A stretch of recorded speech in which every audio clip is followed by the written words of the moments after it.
net is Morrison. Morrow into Murray. And Canada has opened the scoring on a goal by Glenn Murray. There's a tip and a goal by Horkoff. So often, though, Canada will play to the level of the competition.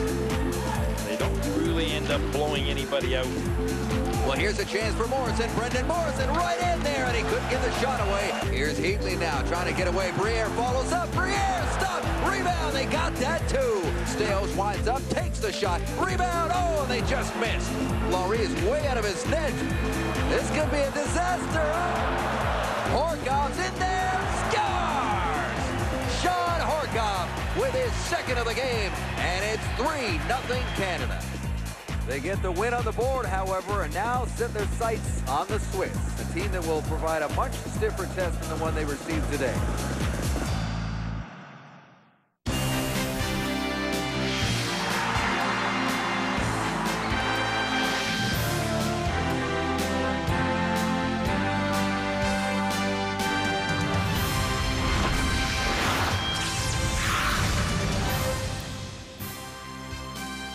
Yes, much stiffer competition for Canada today. The preliminary round continues. In fact, will end today. Third game of the preliminary round. These two teams go to the qualification round, but Team Canada plays against Switzerland at the 2004 World Hockey Championships along with Dave Reed. I'm Rod Black at our studio control here in Canada. We'll send you out to Prague, Czech Republic in a few moments, but I guess the best way to sum up Team Canada so far at the World Championships, remember they're the defending champions, this team is still very much a work in progress. Oh, they are a work in progress. They really haven't gelled together as a team, and you can see that. Their plays are there, but their finish isn't there. They've got plenty of opportunities, and they'll show spurts that, yes, they're going to be a dominant team, and then they'll show other times that they don't know who's on the ice with them, and that's a very tough way to go through a competition. And clearly Canada is a heavyweight at the World Championship, but they have played against a couple of lightweights in Austria and France, and one win, one tie. Canada needs a win today to finish first atop Group D standings for the next crossover round. A loss or a tie, and Canada would be third, Dave, behind Austria and Switzerland? Well, we don't want to discuss that. We figured it's just going to be the win. They will beat Switzerland, and they will be first in the group, and they can move on from there. They have met up against a couple of hot goaltenders. Will meet against up against a guy they know well today, but they just haven't been able to score. Well, they haven't been able to score, and they've got plenty of offensive opportunities. They're going to play Martin Gerber, and everybody knows Martin Gerber. Mike Babcock probably knows Martin Gerber better than anybody, but the big guns are not doing the job. They're not finishing. They're getting plenty of scoring opportunities and lots of power plays. They should be scoring 7, 8 goals a game in their previous 2 games. They just haven't been able to do it. They've got Glenn Murray has had more point-blank opportunities. Guys like Brendan Morrison, Danny Heatley's only got 1 goal, and the guy who's stepped it up is Sean Horkoff. Nobody expects him to step up and do your scoring for you when you've got Ryan Smith in the lineup. And look at the numbers here. Here on the regular season, Danny Heatley had 13 goals this season, but if he had played a full season, projected to 34, over 40 in his previous season. 2 goals out of these 6 players, and you would expect a lot more offense from these very talented National Hockey League players, but for some reason, they're just not getting it done. And you can't keep saying day after day that you're running into a hot goaltender. My coaches used to say it's not a hot goaltender, that it's an excuse for not scoring. You have to find a way to score, and that's exactly what Canada has to do against Martin Gerber. They never said that to you, did they? Well, they didn't tell me that. They told the top 2 lines that. When we come back, we'll talk more. Set this game up. Sean Horkoff has been Canada's sniper so far. A couple of goals yesterday against France. It's Switzerland next on TSN.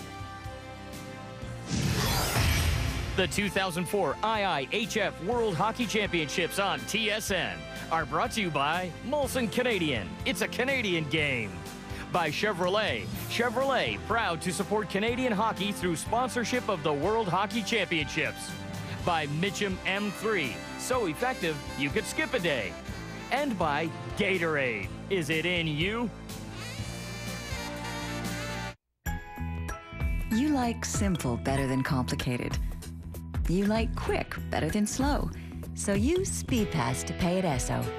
It's fast. There's no fumbling with cash or cards.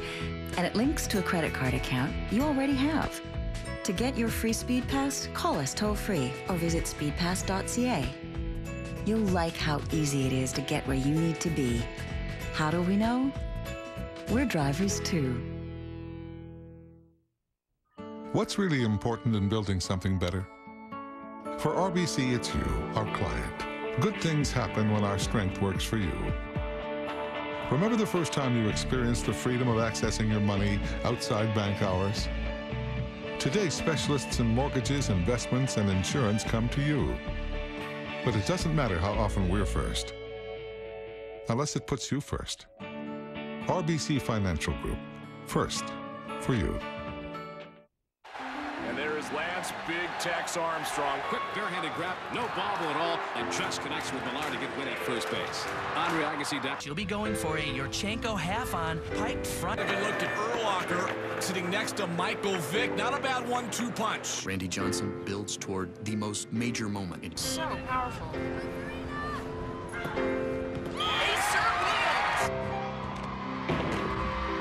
Beautiful landing. Armstrong attacking. Meet Mr. Urlacher. last time it happened, Pete Weber, Fountain Bowl. World, say hello to bowling. On fire, the pitch on the way. Andre slices one left field for his third. Quick hands, left, right, thanks for coming. Vic walks in, Vic shoots and scores. Slamming it down, big spot, Serena. Breakaway speed. What a great move for the big unit. And the Fenway Lance Armstrong, can you believe it? This guy can do anything.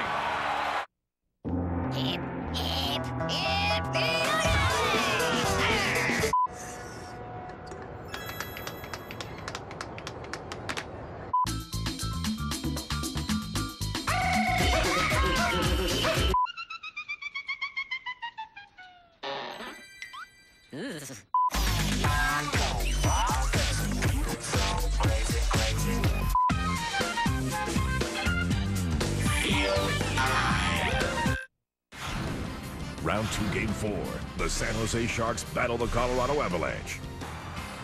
The Avalanche threw everything they could at the Sharks in Game 3, outshooting them 33-17. However, Evgeny Nabokov was stellar for the Sharks, recording a second shutout of the playoffs. Damphou scored midway through the third, and that was enough. Is there a new dominant franchise in the West? The Stanley Cup playoffs continue tonight on TSN. The 2004 IIHF World Hockey Championships on TSN are brought to you by Esso. At Esso, we're drivers too. By RBC local hockey leaders, recognizing dedicated volunteers who support hockey and their communities. And by Bauer Nike Hockey, accelerating the world's fastest athletes. Here is Team Canada 04, littered with a number of players who played on last year's team. You also see the brothers Niedermeyer there, and Roberto Luongo, J.S. Giguère are the goalies that will dress today. Well, Rob Niedermeyer, Sean Horcoff, and Ryan Smith. This was kind of an Alberta connection with Horcoff and Smith playing in Edmonton. Rob Niedermeyer played a little bit in Calgary, but he really made a name for himself with the Anaheim Mighty Ducks going to the Stanley Cup final last season. And this season, who would have thought that this would be your top line? Sean Horcoff has 2 goals, but Rob Niedermeyer, 2 assists on 2 of his goals. They're tied for team scoring. Rob Niedermeyer is a big, solid centerman who really Canada needs to step up and play the solid defensive role that he's been known to do.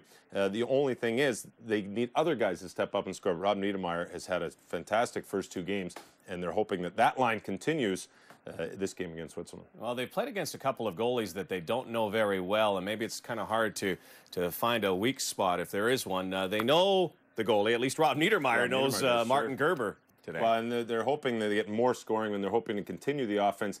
Canada wants their power play to get clicking. They feel if their power play can get going, the rest of their offense will just follow suit. So it'll be interesting to see their first few power play opportunities if they have that killer instinct driving the net, putting pucks in front of Gerber. They'll know the book on Gerber because Mike Babcock knows him very well, and I'm sure Rob Niedermeyer knows his weaknesses. So if Rob Niedermeyer is going to score, today's the day. A lot of people might have been saying duck today in Prague. If J.S. Giguère had been playing for Canada, you had the 2 Anaheim Mighty Duck goalies, but you won't. Let's go to our starting goaltenders now. From Prague in the Czech Republic, brought to you by Chevrolet for all life's needs. Roberto Luongo gets the start for Team Canada. J.S. Giguère went yesterday. Well, it would have been very interesting to see J.S. Giguère, but Roberto Luongo is the #1 guy, and you've got to give the #1 guy the opportunity to play. And Roberto Luongo knows who Martin Gerber is. Don't play against each other much in the National Hockey League, but Martin Gerber is going to know most of the players on the Canadian team. We'll know most of their tendencies. So this should be another interesting goaltender matchup for Team Canada. And, of course, his head coach coaching Team Canada. Canada is still very slow out of the gates at this World Championship, like last year, even at the Salt Lake City Olympics. Let's go to Prague now and join Dave Randorf and Gary Green. Guys? Thanks a lot, Rod. Hi again, everybody. Well, here we go. Last day of competition in the preliminary round of the tournament, the first round. It's not do or die time yet for Team Canada. However, Greener, they are looking for their first solid 60-minute effort of the competition. And the coaching staff really thought that they would get that type of effort for 60 minutes in the game against France. Far from it, as we all know. I expected after the France game that they would make some lineup changes, and as we already know, they are not making any changes to their lines whatsoever for this game. And the reason being is that they felt that they have not played a good skating game as yet. And if you're not playing a good skating game, how can you tell really whether or not your lines that you have together are really going to gel? So they're going to give their lines kind of one final opportunity today to see if in fact they can click. They're expecting that 60-minute effort from them, and if they don't get any chemistry amongst those lines, then you will be sure to see some changes in the qualifying round. Canada has just 2 players, Rob Niedermeyer and Sean Horkoff, with 2 points. By comparison, Switzerland has 10 guys with 2 points or more. Time for Canada to gel today. Rod? Yeah, you guys are the only guys in suits. You see all those costumes behind you? They love their hockey in Prague. Should be a good one coming up. Canada and Switzerland, straight up. Why don't I drink American beer? Why don't I buy a Moroccan snowmobile? Why don't I eat a Japanese hot dog? What did I say? Why don't I wear Italian hip waders? Or Jamaican snowshoes? So, why don't I drink American beer? Because I am Canadian. Here you go, boys. Here you go. Get the set. Got the set? Go find him, boys. Introducing the award-winning Outlander Max. It can handle extra tough conditions and 1 or 2 riders. Thanks to its exclusive convertible seat rack system. I guess someone's got a long walk back. Guess so. Don't get stuck with anything less. Bombardier ATV. Follow no one. Now with 2 years of free extended coverage. Some fertilizers lack staying power. But CIL Golf Green has double-coated nitrogen to feed your lawn continuously. CIL Golf Green. Greener, longer, guaranteed. Some brands of grass seed have weeds. But CIL Golf Green grass seed is guaranteed weed-free. Start green, stay green with CIL Golf Green.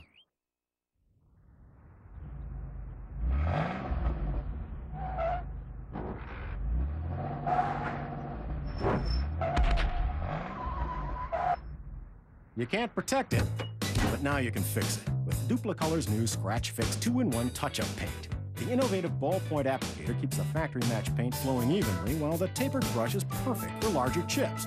Get your color of Scratch Fix 2-in-1 exclusively at Canadian Tire, because you're going to need it.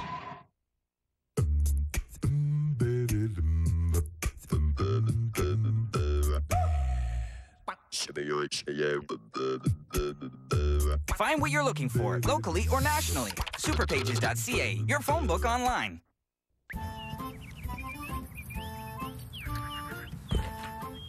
Right now, it's savings time at a steel dealer near you. Get real power. Steel. Built to last, price to sell.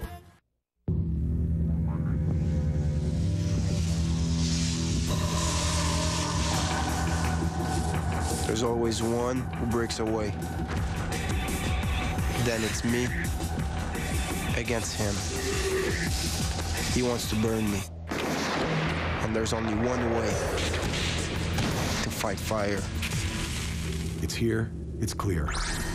Thirst-quenching Gatorade Ice. The 9th time that Prague has hosted the World Championships. Today, it's Canada-Switzerland. They met last year, 2-0 Canada. What will happen today? Let's go to Dave and Gary. Thanks very much, Rod. Good morning, Canada, and welcome back to Prague, where we are set for Canada and Switzerland for the 6th straight year here at the World Hockey Championship. And these two have met actually in 10 of the last 14, so perhaps a bit of a rivalry is building. Last year they met. The 2-0 victory for Canada right away. Here's Eric Brewer with room to move. Try to make a move around the defenseman from Switzerland and was cut off. Number 32 for Switzerland is Ivo Rudeman, and he's one of the leading scorers in the tournament right now. Known more as a defensive forward, but he's got 5 points, 3 goals, tied for first here at the Worlds. Brewer coming out of his own zone, comes near side to Rob Niedermeyer, who has a couple of assists. So far, it's dumped in by Switzerland. Roberto Luongo back in goal for Team Canada. And out they come to center ice. Here comes the captain, Ryan Smith, stopped up at the line. Turns it over to Mark Streit, the veteran, ahead to Vischer. Adrian Vischer wearing number 97. Watch for him, a skilled offensive player. Streit gathering speed in his own end. Look at him skated out right around Brendan Morrison to center ice. He'll dump it in. Luongo will hang on for a faceoff. You saw right off of the back, right off the opening faceoff, that Eric Brewer wasted no time whatsoever. When he got possession of that puck back in the blue line, then he skated with it. And that's exactly what the coaching staff would like their good skating defense to do a little bit more of, them, especially through the neutral zone, where this Swiss team will trap pretty well. Here's a shot from the point, a good hard shot from Julien Vauclair, who's a prospect of the Ottawa Senators, and Luongo has to make his first good save of the hockey game. Vauclair's a good skating defenseman. Right now, his biggest weakness really is his aggressive defensive play. Mike Babcock changes up his line, did not have the matchup he wanted. Right in front, there's another quick shot by Wirtz. Valentin Wirtz was walking right in, and again Luongo is tested, kept into the line, shot on the way, high and wide. Bounces off the end board, stepping up to keep it in is Goran Brzina. And here's Derek Morse with the outlet pass to Jeff Friesen, trying to go one-on-one on Vauclair. Friesen is dumped, and back they come to center ice. Yenny now carries it over the line, try to move around big Nick Schultz. Manages to get there as well. Wirtz can't control the loose puck, and it comes to the near side.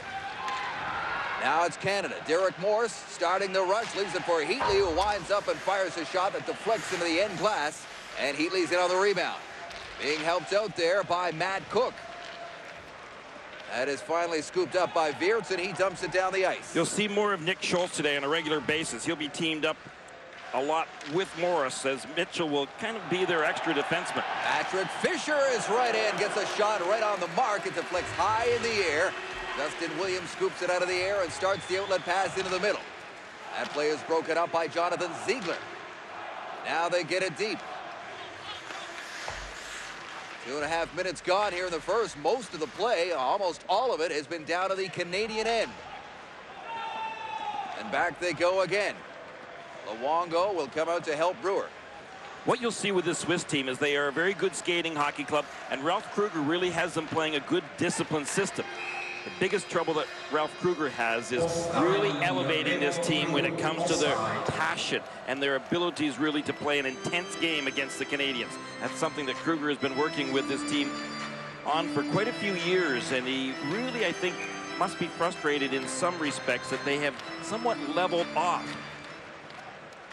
A lot of these Swiss players have a pretty good life playing professional hockey in Switzerland. And as we've told you in past years of the World Championship, Ralph Kruger, native of Manitoba, 7th year as the head coach of the Swiss national team. Jumping up the play was Ziegler. He tried to leave it for Paterlini, but it's offside. When I say that the Swiss have a pretty good life, I mean, I'm not being critical in that respect, but if you make the under-20 team, you're definitely assured of a pretty good professional career in Switzerland. No score here in Prague.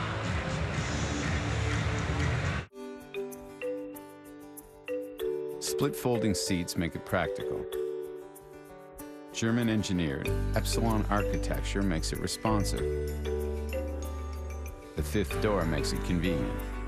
And sliding and reclining rear seats make it incredibly comfortable. Introducing the Chevrolet Malibu Max, the first 5-door sedan that's certain to make sense to everyone.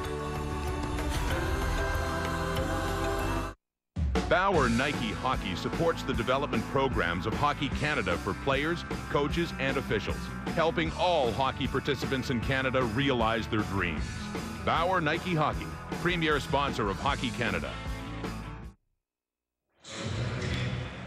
Back to live action. Mike Babcock has sent out his Morrison, Murray, and Morrow line, and this is the line we're watching today because time is running out for these three to get it together on the ice. On paper, it's a great-looking line, and one that many were anxious to see how they would gel together, and they haven't really been able to bury their opportunities yet. No, I totally agree with you, and Murray definitely has had a tremendous number of opportunities in both the first and second games. He did score in game number 2, which I'm sure was a relief to him.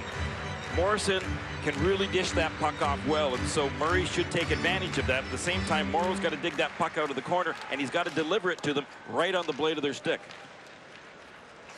And there is Brendan Morrow giving it to Brendan Morrison, who flips it in, but he's angled off. And Martin Gerber comes out to play the puck, sends it up the boards where it's met by Jay Bomeister. Murray now winding out from behind the net. He'll drop it off.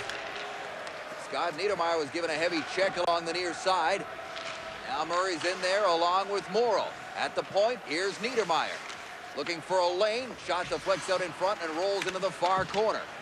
Morrow now steers it towards Morrison. He's being watched by Streit, the veteran Swiss defender. Back to Morrison. Murray let it go because Morrow was in behind the net. He's bumped off the puck and it's taken by Martin Plus for just a moment, but now Morrow has it again. In front is Morrison. Can't take it off his skate and get the shot away. Now Morrison and Morrow in deep, cycling around. Murray's way up high, and they turn it over, but Blues can't get it out. Now they do. It comes out to center ice. You can see how the Swiss defense there did not let that line get anything going offensively. They kept him pretty well on the outside. Here's Yenny now, circling in the far corner, being watched by Schultz. Yenny with Ambuel circling around in front of the net. Andres Ambuel has taken a lot of grief there from Bomeister. Puck is loose, comes under the high slot. Bazina with a backhander, stopped by Luongo. Now Wirtz turns and fires one, and that's stopped by Luongo as well. Good shift here by Switzerland. They have had the quality opportunities so far, 5 minutes in. Daniel Briere can't find a handle on that one, and here comes Vauclair. Over the line, puts it right on goal. Rebound is left for Morris. Eric Morris makes one move at center ice, steps in over the line, but it is offside as Cook, I believe, was a little early. Offside. One of the things in the neutral zone that you'll watch today for Canada is the fact that they know, again, as I pointed out earlier, that Swiss will trap pretty well. In fact, the Swiss forechecking system will kind of go to a 1-3-1, or occasionally they'll send that second man in, and then they'll have a 2-3. But again, as I pointed out earlier, the defense are going to be key for Canada today. They're going to have to move up with the play, but at the same time, what Canada didn't do well in the first couple of games, they felt, was that they really had their players stretched out way too far, trying to take advantage of that red line, but it didn't play into their favor. They want to play a Canadian game out there. Near side is Rob Niedermeyer. He breaks free from a check, tries to feed one into the slot area. That is broken up by Fisher. Now here comes Lucas Serrata. Lucas Serrata, former first-round draft pick of the Toronto Maple Leafs back in 1999 with a puck on his stick. Throws it back into the corner for Janin. The veteran Janin feathers one into the middle, and that's turned over. Out with it now is Sean Horkoff, who had 2 goals in the 3-0 victory yesterday against France. Canada's leading goal scorer right now. With all due respect to Horkoff, who performed well here a year ago, I don't think he's a candidate to lead the team in scoring. Well, the shots on net right now, as they say, are 7-0 for Switzerland, and this Swiss team has come out with some pretty good jump, and what they have been determined to do is to kind of shoot from any angle out there in the offensive zone. They haven't waited until they get right into the best scoring position. They are tending to shoot on Luongo from all over. That's not a bad strategy either by Ralph Kruger. Especially when they know that with Luongo in there, you just got to keep firing away. They know all about what he's done. 2 NHL goaltenders in this hockey game. Martin Gerber of the Mighty Ducks of Anaheim down at the other end. Around the boards it goes, where it is kept in. No, it was not by Beat Forster. And the Swiss team has to clear the zone, leaving time for Steve Staios to skate it out. He drops it off for Briere into the middle now for Ryan Smith. Smith's in there, and his shot goes just wide. Following up was Horkoff. And here comes Beat Forster. Has it roll off his stick, and now Horkoff could have a break, but Switzerland got back into position defensively. Here's De La Rosa along the far side, sharp angle. Luongo saw it on the way and makes yet another save in that Canadian goal. Hi. Hey. This kid's potato sack doesn't look regulation to me. Excuse me? Well, it's got a wider base. I mean, that's totally unfair to my kid, right? I want to launch a protest. Well, look, it's 2 inches higher, and look at those hand grips. It's not regulation. Regulation? Look, you know what else? I want a urine sample from this kid. He looks a little beefy for a 5-year-old. You're going down, buddy.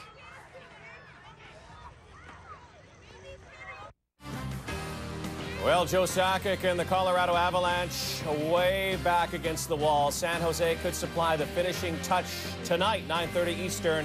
The NHL playoffs live here on TSN as we send you back to Prague and the Worlds. Where it is still scoreless, and that is the good news for Team Canada because they've been under attack here, folks, for the first 7 minutes. Plenty of good scoring opportunities at this end of the ice, next to none down at the other. Loose works his way out from behind the Canadian goal. De La Rosa's in there. Takes a bump from Murray. Now here comes the Swiss forward, Vischer. He couldn't connect. Now Murray tries to break away, but he's immediately bumped off the puck by Streit, the Swiss captain. Rarely will you find him out of position. Loose ahead to Vischer. Adrian Vischer with a pass far side looking for De La Rosa. He just chips it forward, and that line will go for a change. Staios moves it ahead to Murray. Rolls in towards Gerber, but Bazina was there to help him out. Now here's Andres Ambuel for Switzerland. Nice little move to get it ahead to Yenny. Marcel Yenny, 1-on-3, flips it ahead, now goes into the attack mode against Scott Niedermayer. Banked off the boards, they were looking for Heatley. Instead, Bazina, who can play both forward and defense, number 57. He'll be able to jump up in the play. Property of the Phoenix Coyotes. Played 3 games for the Coyotes this season. At the forward position, he's playing defense tonight. Patrick Fisher in against Bouwmeester. The 20-year-old Bouwmeester pins his man for a moment. Fisher's still in there. Bouwmeester still working him over with Daniel Briere looking for the loose puck along with Sereda. Now it squirts loose, then it's gathered up by Scott Niedermayer.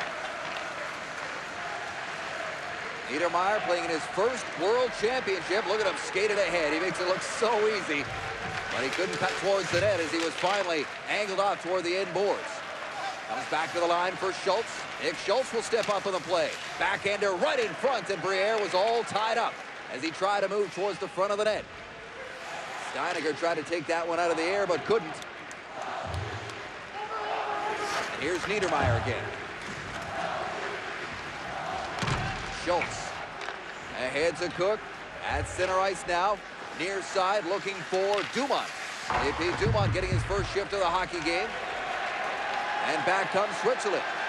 Ivo Rudeman with some room to move, but he was a step behind one of his teammates on the side. Well, if Canada are going to play their game as they maintain, they said that they wanted to play a skating game. They wanted to get that puck in deep. If they were lined up, being the Swiss, lined up in the blue line, they wanted to get that puck in deep and really outskate the Swiss to get in there on the forecheck. At the same time, they will also felt that they could use the width of this ice surface and use their speed through the neutral zone to gain possession of the puck in the offensive zone. But so far, they haven't really been doing either of those. Smith drops it off. This is a good-looking rush. Puck is loose right in front, and it's cleared just in time because Ryan Smith was right there looking for it to hit the ice. I don't even think it hit the ice before they cleared it all the way down. Icing. And really a pretty good move by the Swiss. Get that puck out of danger. Don't be concerned about taking the icing because Switzerland have been pretty good on face-offs so far in this tournament. Canada usually dominate in that area as far as face-offs go. They're usually one of the top teams. However, They haven't done anything really very well in the first two games under situations where they should have really beaten those two teams, both Austria and France, by big scores. Interesting, Tom Rennie, before the game, the associate coach for Team Canada, he said, you and I have seen it over a number of years here. We haven't really ever taken the opportunity to beat teams badly. He said, I have to go back to 1994 when we played Sweden and end up beating them 6-0. He said, that's the last kind of real blowout that I can remember. Well, if you're tuning in today looking for a blowout, you're not likely going to get one here against Switzerland. Last year was a very close 2-0 game. They played them hard the last several years, as the Canadian coach likes to measure his team against them. Puck is bouncing around in front.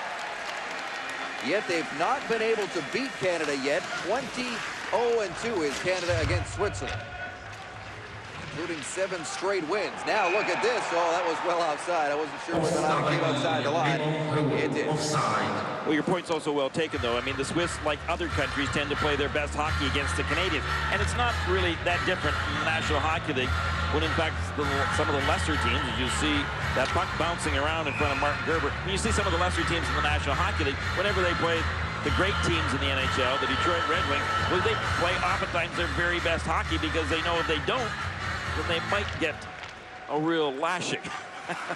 They might get a really pretty good whipping, and so you just want to make sure that you're respectful, and so you play your very best. That's what ends up happening to Canada most of the time over in these tournaments, and that's not bad either. Niedermeyer being watched by Sereda. Got it over to Bouwmeester. Collision there at center ice. It rolls in towards Martin Gerber. He couldn't get it away from Briere. Well, Friesen got taken right out of the play there by Steinhardt. Could have been interference, was not. I agree. Niedermeyer ahead to Smith. He's met immediately by Steiniger. I think you'll see as this game goes on that the Swiss team plays a physical brand of hockey. And again, that's a trademark of their head coach, Ralph Kruger, who played for the New West Bruins back in the Western Hockey League. No team more physical than that one.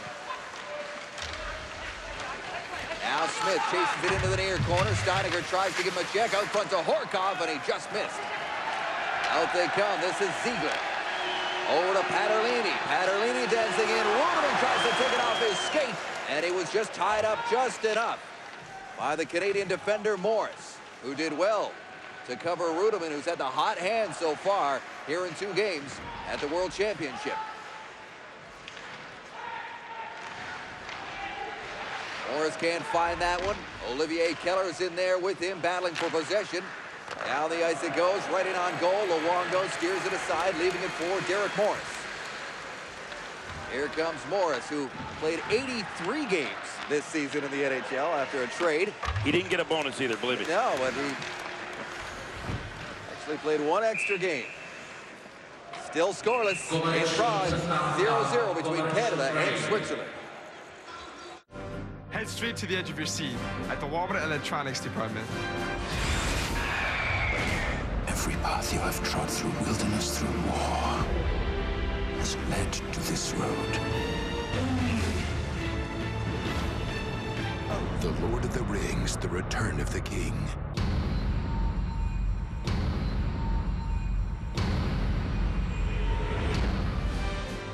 See more action than you bargained for. Get into Walmart today. Back in Prague, Saska Arena, double IHF World Championship, Canada looking to end up in first in the preliminary round. Let's go back to Dave and Gary. With a win, Canada will finish first in this group as they move on to the qualification round. A loss or a tie won't cut it. They will finish third behind Switzerland and Austria. There's still some other things to be worked out as to who would finish first between those two. Goal differential is the first tiebreaker. As it sits right now, Austria and Switzerland are tied right now at +6. Here's a chance for Dumont, who wired one, and it just missed the far post. J.P. Dumont, he's a goal scorer, and he almost opened the scoring right there. De La Rosa dumps it in for Switzerland. Now carrying it out for Canada is Justin Williams of the Carolina Hurricanes. He'll shovel it ahead and follow it in there. Into the corner, he'll take a bump against the tough Mark Streit. Wrap around, there's a chance, and Gerber can't control it as Dumont was lurking again. And Switzerland is forced to clear. Now Canada seems to have a bit of the attack going back the other way. As we pass the midway mark of the first, here's a chance. Brian Buell takes the shot, and getting back into position was the always reliable Scott Niedermayer to break up that shot. Niedermayer sprawling and getting his stick in front of that slap shot by Andres Ambuel. Brewer hustles in there, way up in the play. Seen a lot of that. There's a good check in behind, but it was too good. That's going to be a penalty against Brendan Morrow. And Switzerland is going to go on the power play. Elbowing is going to be the call against Morrow. Well, Brendan Morrow knows that that's his game. I mean, his game being getting in on top of the puck carrier very quickly, and especially deep in the zone. But you got to keep that elbow down, Brendan.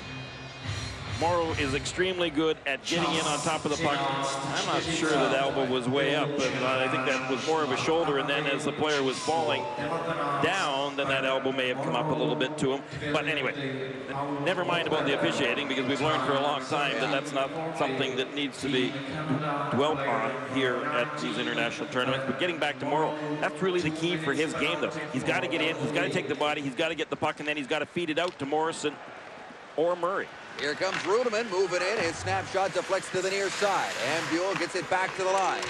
Sager feeds it back down low. Now he gets it back, winds up, fires, deflected on the way in, and Luongo slides and makes the save.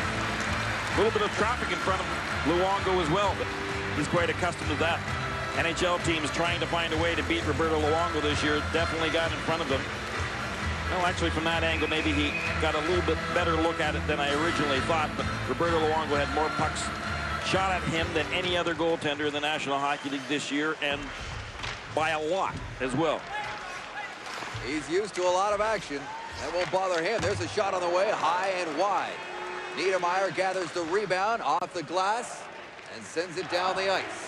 When I say a lot, I pointed this out back in the first game when he played, is that he had 600 more shots on him than did Marty Brodeur.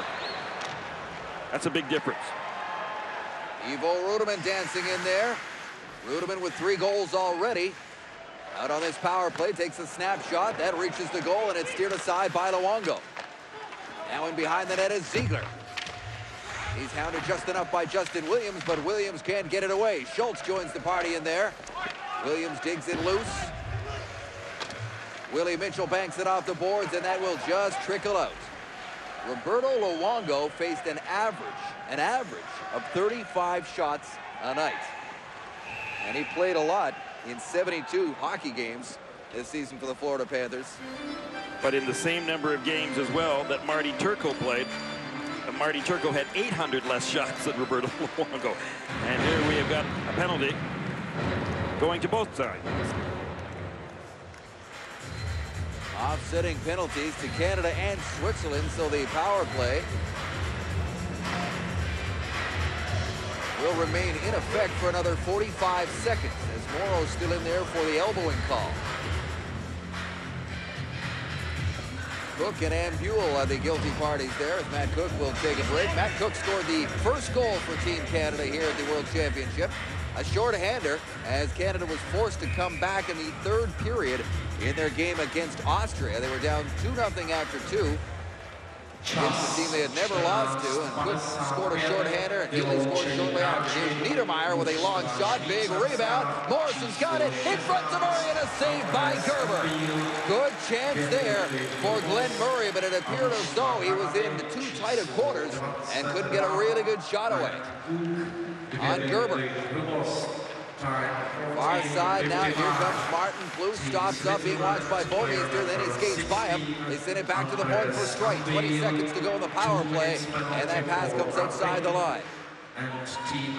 Fisher, number 97, sends it in there. Offside.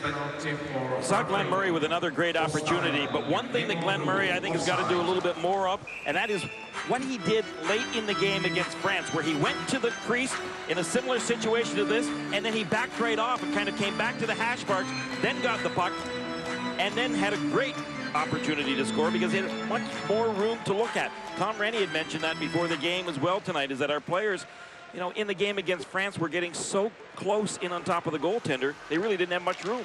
Steve Stale snaps the shot. It goes off a skate and out of the zone. Interesting watching that replay. Number 57, Goran Bazina, all over Murray. And he's been that way for most of this game. But watch that matchup right in front. Poked away by Gerber. He's looking for it. Penalty coming up here in the scrum in front. An interference call against Switzerland. So Canada, as Morrow's penalty expires, now they'll get a chance on their first power play.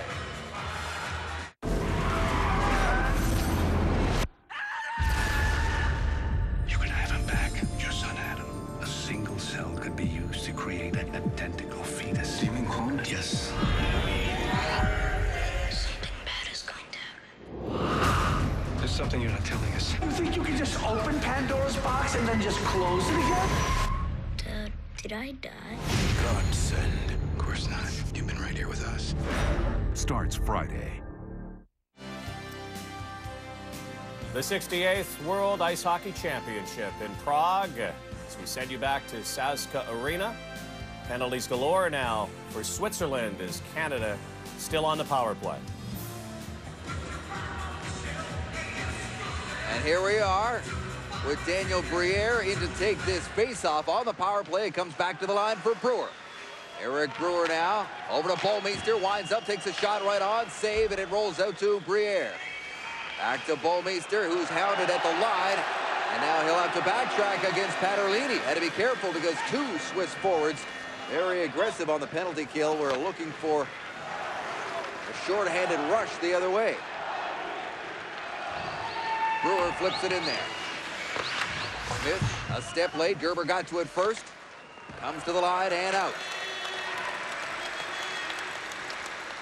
Here's Bolmeister now. Over to Brewer. Eric Brewer of the Edmonton Oilers gets it ahead to Heatley. Little backhanded pass looking for Briere. Briere was a member of the gold medal team from a year ago. He turned it over, and Olivier Keller will get it deep. Canada's power play, 1 for 13 in this tournament. It's been dismal. They are ranked 15th out of 16 teams in the tournament. And there you see a perfect example of a little bit of frustration because Ryan Smith was carrying the puck and he had the opportunity to carry it into the offensive zone, but the timing just wasn't right there. They weren't in sync, and I mean they being Ryan Smith and Morrison just were not in sync, and as a result, Morrison went offside. And Ryan Smith just immediately skated right to the bench. 15 out of 6 teams, Greener, and 16 teams. And in case you're wondering who's worse than them right now on the power play, Kazakhstan. Everybody else has had more success with a man advantage so far. Brendan Morrow down low for Morrison, up high. Niedermeyer shoots, and a stop by Gerber. Point blank on Scott Niedermeyer, who's had a couple of chances here in the first period. 30 seconds to go in the man advantage. Here comes Niedermeyer. Ahead to Murray. That pass didn't connect, and right back down the ice it goes.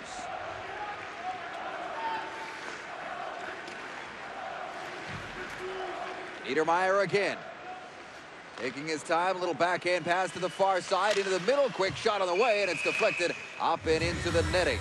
With just 8 seconds to go in the penalty to Switzerland. You saw the way when Scott Niedermeyer was carrying that puck through the neutral zone, all of a sudden he went to his backhand and went to the far side with it. And here we will take a look at Scott Niedermeyer's scoring opportunity that he had just a little while ago when he moved in so well. But at the same time, Martin Gerber moved out so well. But that's exactly also what Canada are looking to do. That far side, that left wing side was wide open, and as a result, rather than Scott Niedermeyer trying to carry it all the way through traffic, he just dished it off, and it was effective as far as the entry went.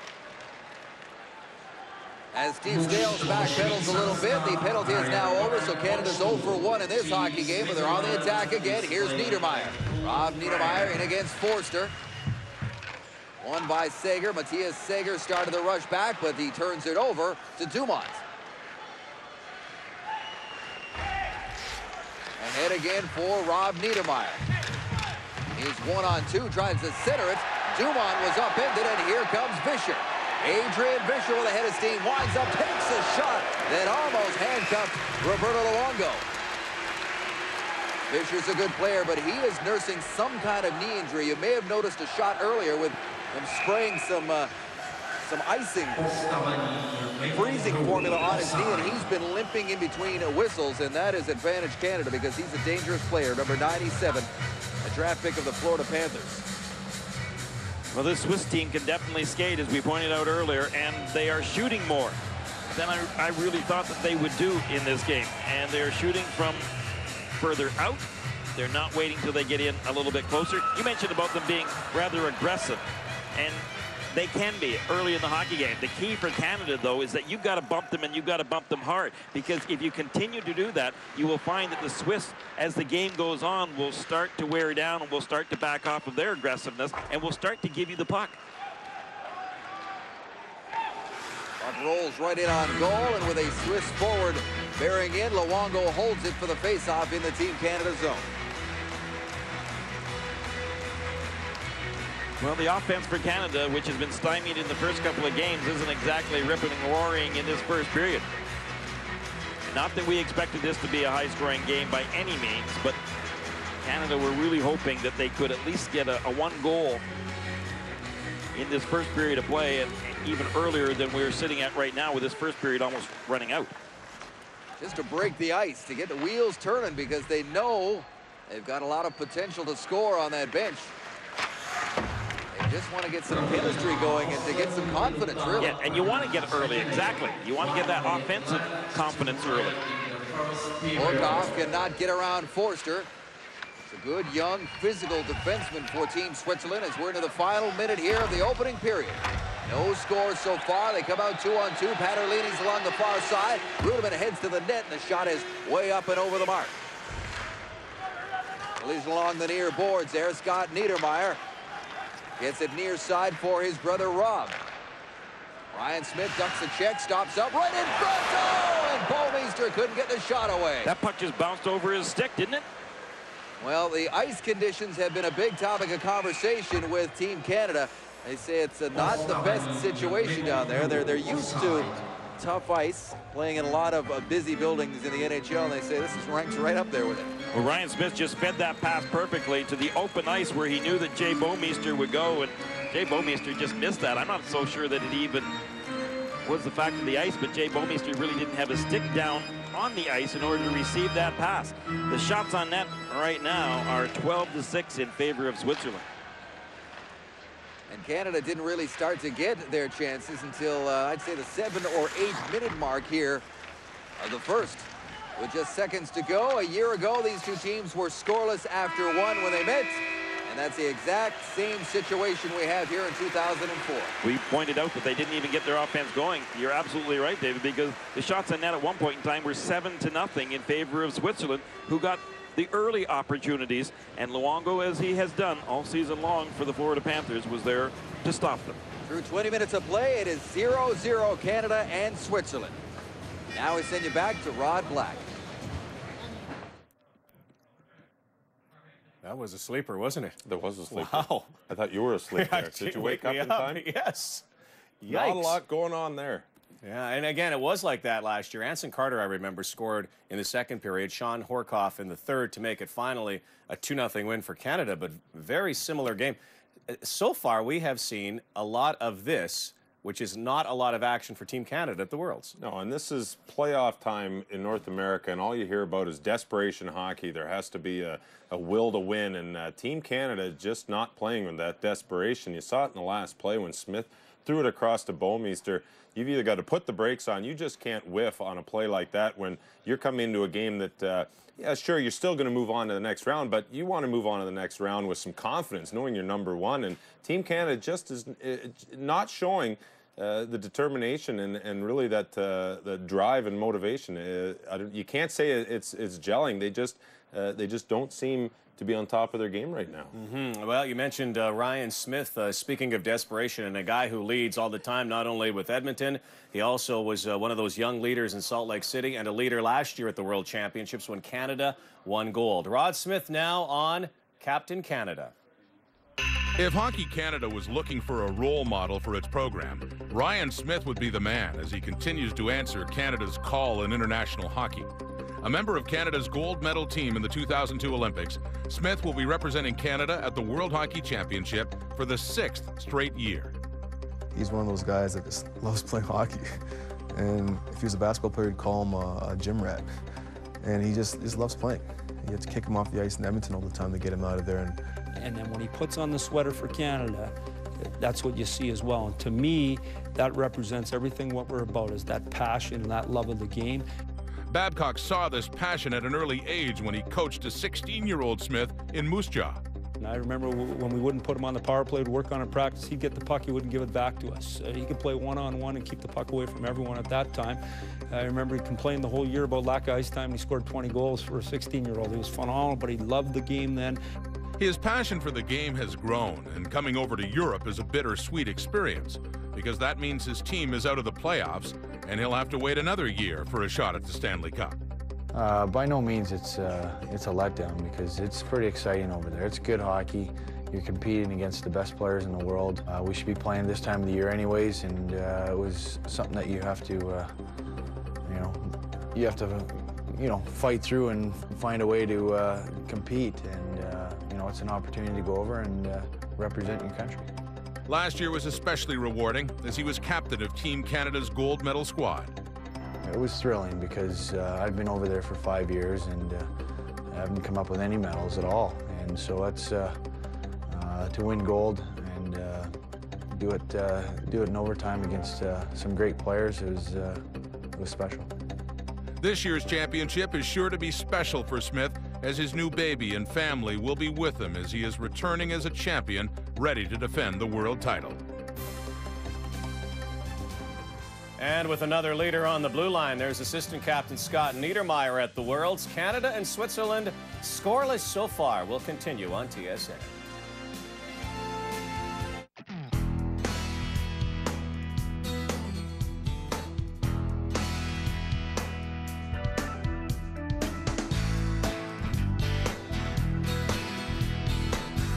Kids don't always make the best choices.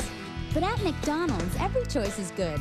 They can choose their favorite Happy Meal food and a drink like milk or juice. Try new apple slices with caramel dip. McDonald's. I'm loving it.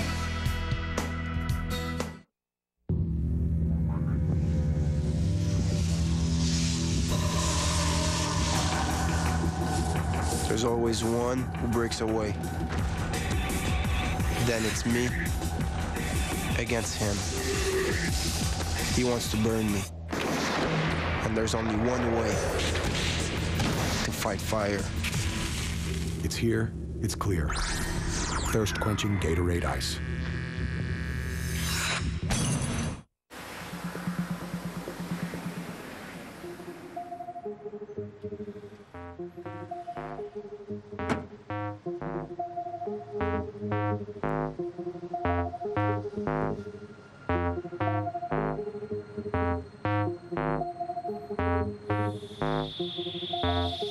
Introducing the Chevrolet Optra 5, the kind of hatchback that gets noticed.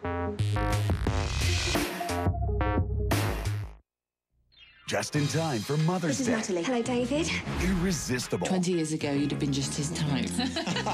Get ready for fun. Would you excuse me for 1 second?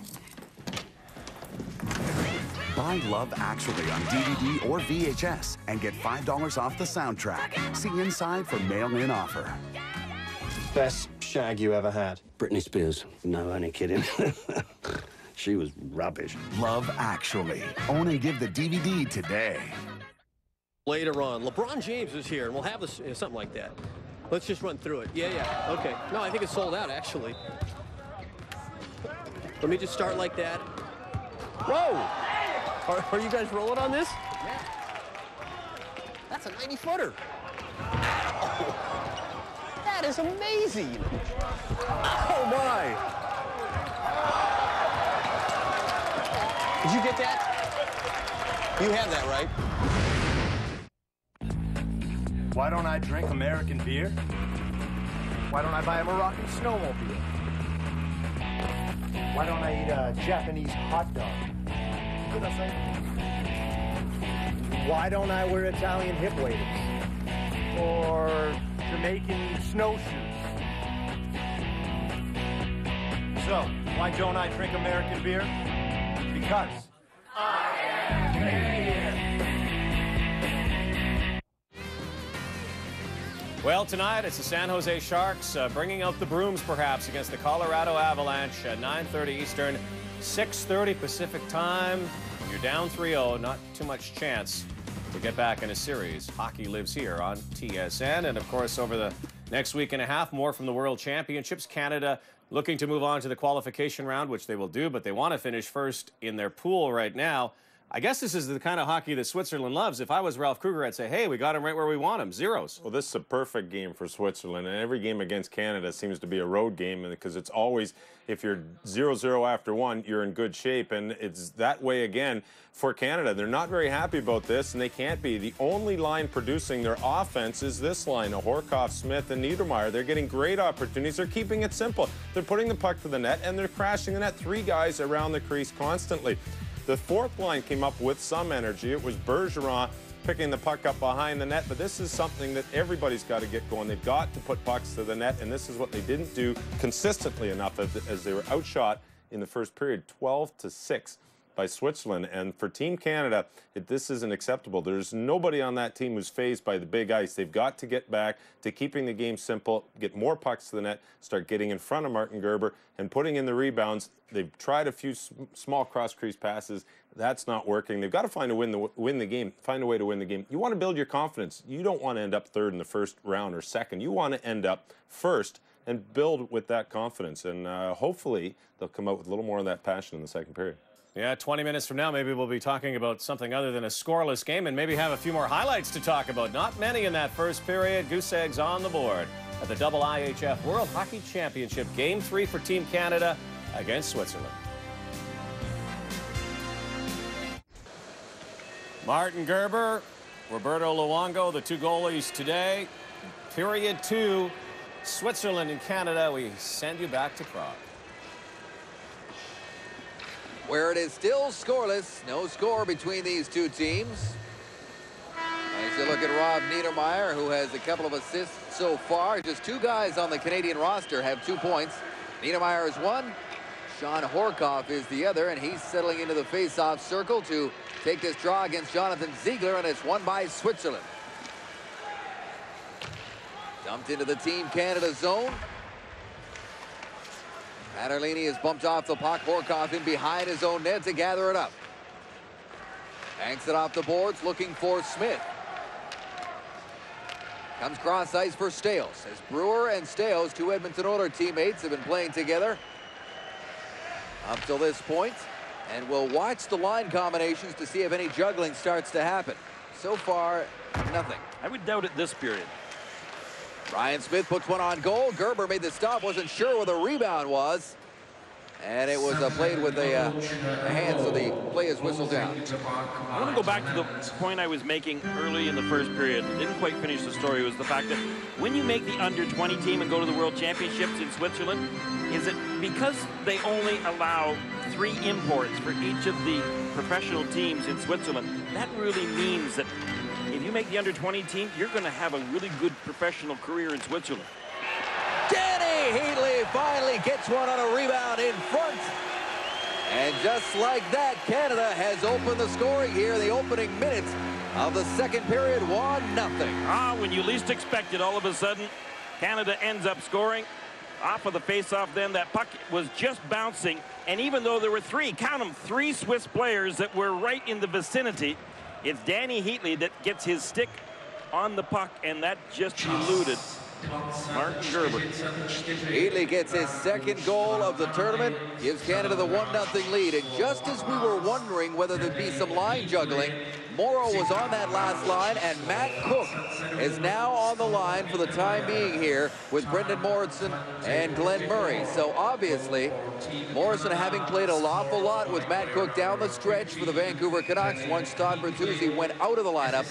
Mike Babcock is going to rely upon that already established chemistry because they certainly had some. Bouwmeester chips at it, goes up into the air. Canada can't control it now as it comes out to center ice. Here's Bouwmeester.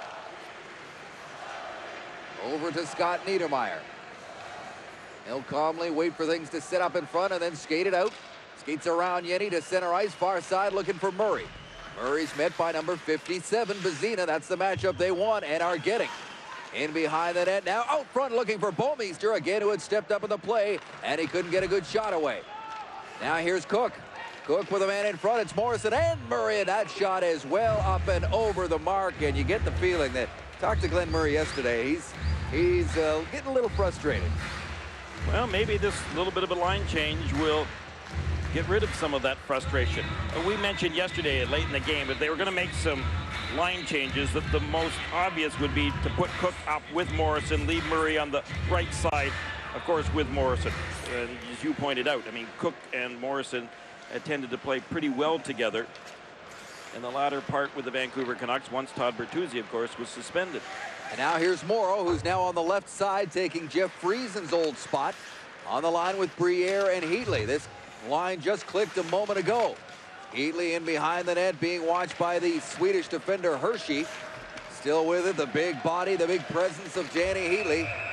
And Gerber was upended there. Net is off its moorings. I was watching the play along the near boards. I didn't see what happened over by the goal. Well, Briere was in the vicinity, but there's no penalty being called on the play, so perhaps right away, of course, I thought that maybe Briere dumped Gerber, but that's not really... You can see why the net was knocked off its moorings, and it was definitely Briere that ended up bumping into Gerber, but he was obviously pushed into Gerber as far as the referees were concerned. Just getting back to that point about Cook joining that line with Morrison now and Murray. I asked Tom Renney before the game, when they said they weren't going to make any line changes at the start of this game, I said, well, what about Cook for Morrow? And he said, not yet. Well, you remember right off the bat, before game number one, they were even contemplating putting Cook up with Morrison and Murray and Morrow down with Bergeron and Williams. Now Jeff Friesen will try his luck with Bergeron and Williams, as you say, taking Matt Cook's old spot. So the juggling has begun as Canada goes looking for some offense. And Mike Babcock pulling the trigger, figuring he's not going to wait any longer for it. Friesen almost tipped that one on the way by, forcing Gerber to make a bit of a tester in close. Battle forward at the feet of a few players. It comes out to center ice, and Brewer backs up with it. Gets it to Jeff Friesen. Friesen turns it back up, over to center, far side. Steos drops it off for Williams. Williams circles back and then steps away from Yenny. Justin Williams pinned by Ziegler, but picking it up is Ryan Smith. Shot right on. It's lying there, and Gerber got the pad out. And with the puck out of sight, the Swedish referee blows the whistle. Face-off coming up. Much better start for Team Canada here in the second. I wonder if the coaching staff read the riot act at the end of the first period. Something's happened, or else sometimes when you think that, it's not that at all. And in fact, it's somebody like Ryan Smith that stands up in the dressing room and lets everybody have it. Smith back out there with Niedermayer and Horkoff. So this is the only line that has not been affected so far here by the juggling. Bouwmeester now with room to move. Up to Ryan Smith. Smith's in. Good stop by Gerber. Big rebound cleared by Switzerland. Smith's got it back again. Shoots, and he didn't miss by much on the far side. Ryan Smith, the captain, trying to pick this team up by the scruff of its neck here and saying, okay, enough of this. Let's start scoring some goals. That's Ryan Smith, and that's why he's Captain Canada. Two great chances there for 94. He's got it again. Try to get it in there to Niedermayer. Was broken up by Olivier Keller. Comes out to center ice. Yenny now into the Canadian zone for the first time this period. They snap one in on goal. A weak shot. Stopped by Luongo. Wirtz. Valentin Wirtz in behind the net. Pinned by Bouwmeester, and it's scooped up there by Ambule. He ran into the referee, and out comes Canada again. It's Horkoff down the right side. Into the middle. Cross-ice pass. Bounced away from Smith. Horkoff in behind the goal now with Niedermayer. Niedermayer comes up with it, using his size to get it back to the line. Here comes the shot from Morris into a crowd, and it hit a whole bunch of bodies in front. Here it comes again. Penalty coming up here. Smith is down on his knees, and this one's going against Switzerland.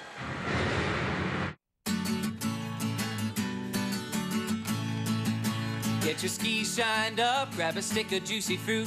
The taste is gonna move ya. Take a sniff, pull it out. The taste is gonna move you when you pop it in your mouth. Juicy fruit is gonna move ya. Sweet.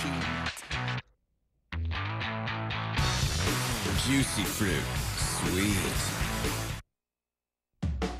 Esso rewards youngsters across Canada with most dedicated, most sportsmanlike, and most improved player medals, and reinforces team commitment with certificates of achievement for each member. Esso, premier sponsor of Hockey Canada. Canada is 0 for 1 on the power play so far today. Power play has not been working well for them here in Prague so far, but they get another opportunity right here. It comes back to Niedermeyer, who winds up and takes a shot that goes off a leg in front off of Ziegler. When you talk about the power play, the interesting thing is with Canada is that when you've got this type of balance on your 4 lines, I mean, who is your 4th line anyway? Well, I mean, it would be expected right now that it's the line, Bergeron's line, but that's still a pretty good line. A line that, in fact, has played pretty well in the National Hockey League. Young be it that. However, you could almost just go with your lines, and that would still be a good power play. At least it should be. Cook chases after that loose puck. Here's Niedermeyer again. Over to Morris. Makes one move, trying to move in, and feather one in front, and it rolls just wide. Cook in behind the goal. He tried to set up Murray. They get it back to Morris. Cross ice to Niedermeyer. Flips one on goal. Cook's in bothering Gerber, and Gerber's not happy about that. And Cook could care less. Fresh legs for both units coming out. Just over 40 seconds gone on the man advantage. Look at the room to move for Scott Niedermeyer. Chips it ahead, goes to get it himself into the far corner. Rolls off his stick, comes out in front, and nobody was there except white jerseys. Now here comes Ziegler with De La Rosa short-handed, and De La Rosa will just turn it back to Steiniger. Winds up and hits one of his own guys right in the back as he was trying to fire it down the ice. De La Rosa gets it deep. 1 minute gone in the power play. 1-0 Canada on a goal by Danny Heatley, who led Canada with 7 goals a year ago. Morrow gets it ahead, and it's a 2-on-1. Danny Heatley's got Briere. Here's Heatley. Over to Briere. Stopped by Gerber. Rebound, and they can't get to it. Good stop there by Martin Gerber on a 2-on-1 rush. Looking for a power play goal. It's sent down the ice. Another penalty call coming up here. Thanks to Morrow this time, isn't it? Yes, he got his stick up high. He's playing more aggressively today, and Canada need him to do that, but they don't need him to sit in the penalty box. Brendan Morrow can bring so much to your hockey club. His intensity, he can end up putting the puck in the net when given the opportunity, but really his game is along the boards and in the corners and just digging that puck out and being really tenacious. I didn't really see a real blatant high stick there, but his stick was up a little high, and the second time that he's been in the box, and the first one I think we agreed was a tough call against him. An elbowing call in the first period, but it's 4-on-4 for another 20 seconds. And then Switzerland will get their second power play attempt of the game. Williams in on the forecheck, causing problems there for Switzerland. Patrice Bergeron lead the body as well. Down the ice it goes, and it's coming right back down. Well, there's no question in this second period of play who has controlled the game. Canada came out right from the opening faceoff and decided they were going to take it to the Swiss, both physically and offensively. Martin Gerber has definitely been busier, and at the same time, a more quality scoring opportunities. That pass by Heatley and the opportunity by Briere could well have been another goal for Canada, but give Martin Gerber lots of credit.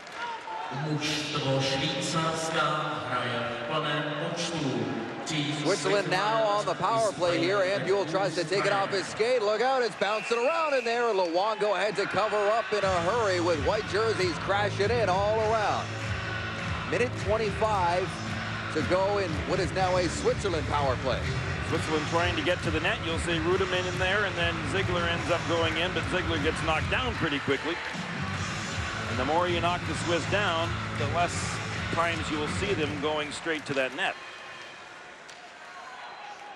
As tough as Canada's power play has been, their penalty killing has been very solid. They have yet to allow a power play goal against in 2.5 games so far. Only one other team has managed that, and that was Austria. Here's Ambule to the line. Brings it around the boards where it's met momentarily by Rudeman. Ziegler's in there as well. Scrum along the near boards. Brewers giving somebody a shove from behind, and out it comes. And in all due respect to their penalty killing, and I don't dispute that, but France didn't even score a goal in the tournament. Hasn't as of yet, anyway. Well, they're done now. They'll go on to the relegation round. Shutouts in each and every one of their games. 6-0, 6-0, and then 3-0 to Canada. 30 seconds to go in the Swiss power play. Niedermeyer is the first to the puck in the corner. Hard around the boards. Thought it was kept in by Streit there. So did I. Apparently not. And Ralph Kruger saying what? That one's coming out. Ralph Kruger, the coach of this Swiss team, and also his assistant, Peter Lee. Peter Lee was a great junior hockey player with the Ottawa 67s, playing for Brian Kilray. He's also the general manager of Berlin in the DEL, where Pierre Paget is his head coach. They ended up in the DEL finals this year. Yenny now. Last few seconds of the power play. Fischer can't get the pass out in front. Niedermeyer broke that up. Loose now. Being watched by Niedermeyer. Niedermeyer's giving a hard shove from behind. Out it comes. Power play is over. Murray with Morrow and Morrison. This combination back together again.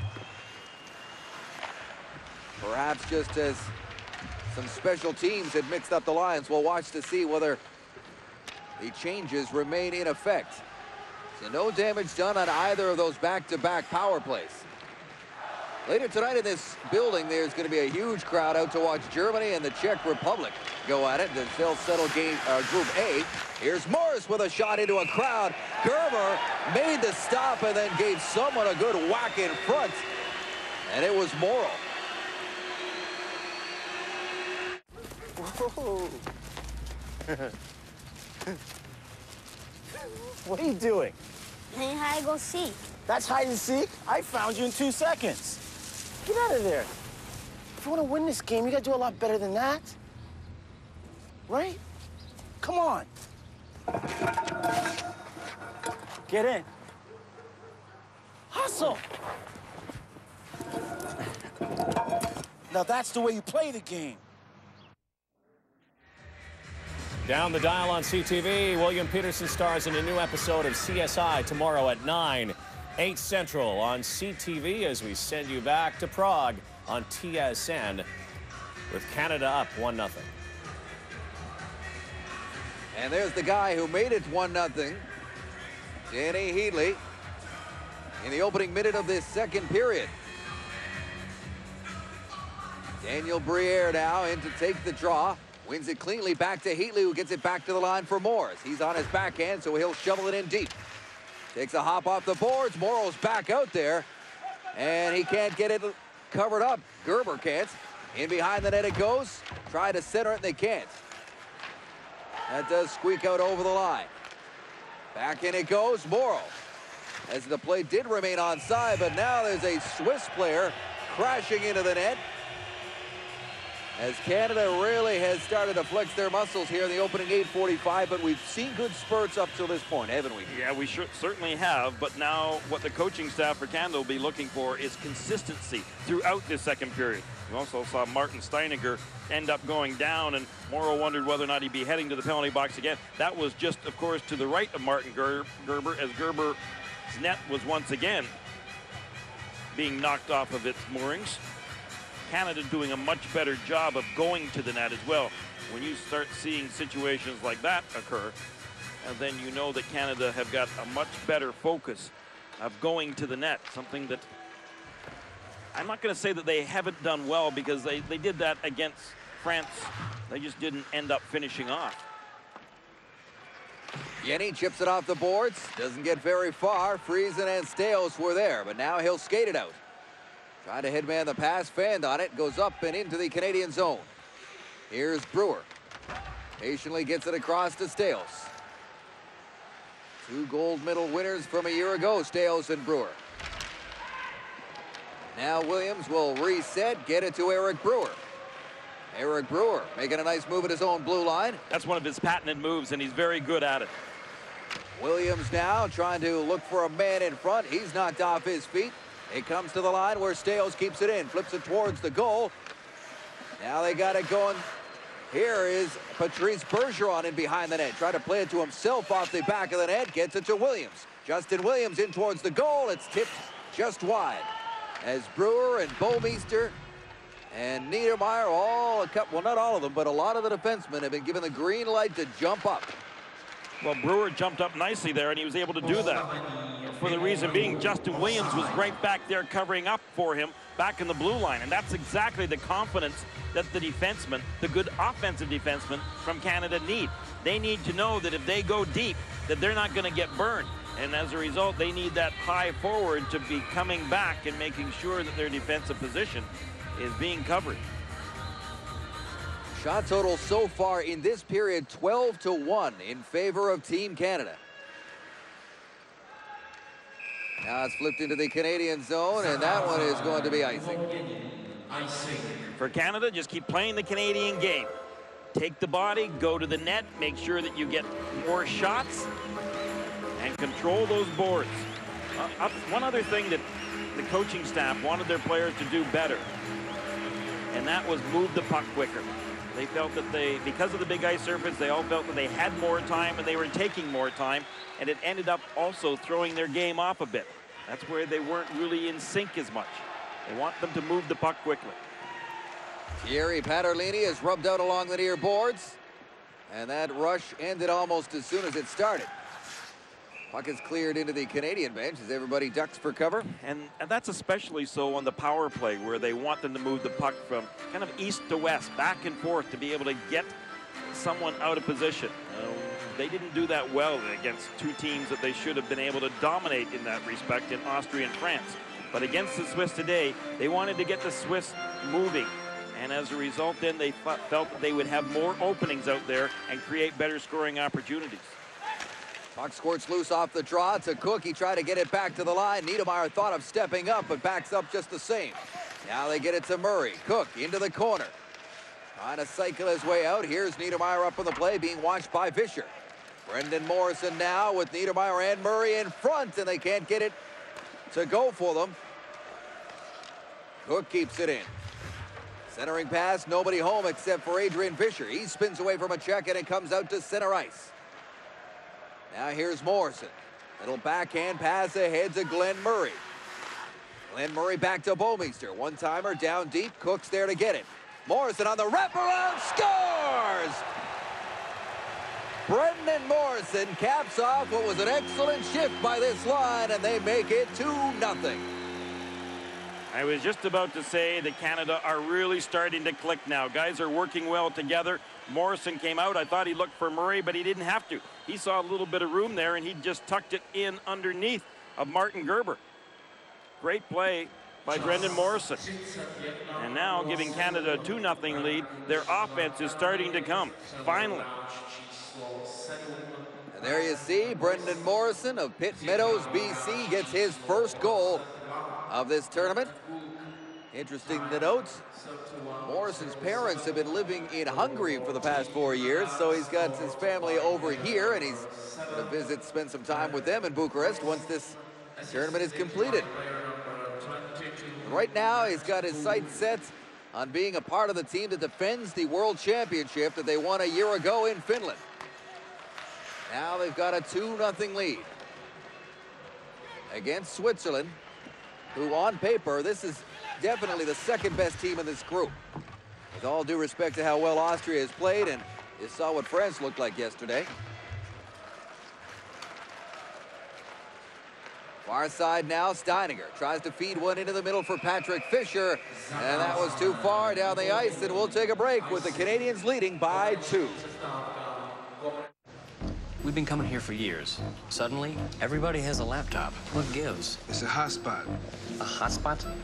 A hotspot, broadband, wireless, a tipping point. One hotspot, a blip. 10, a novelty.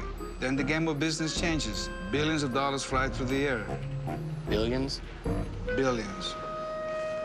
Watch your head. How's our security?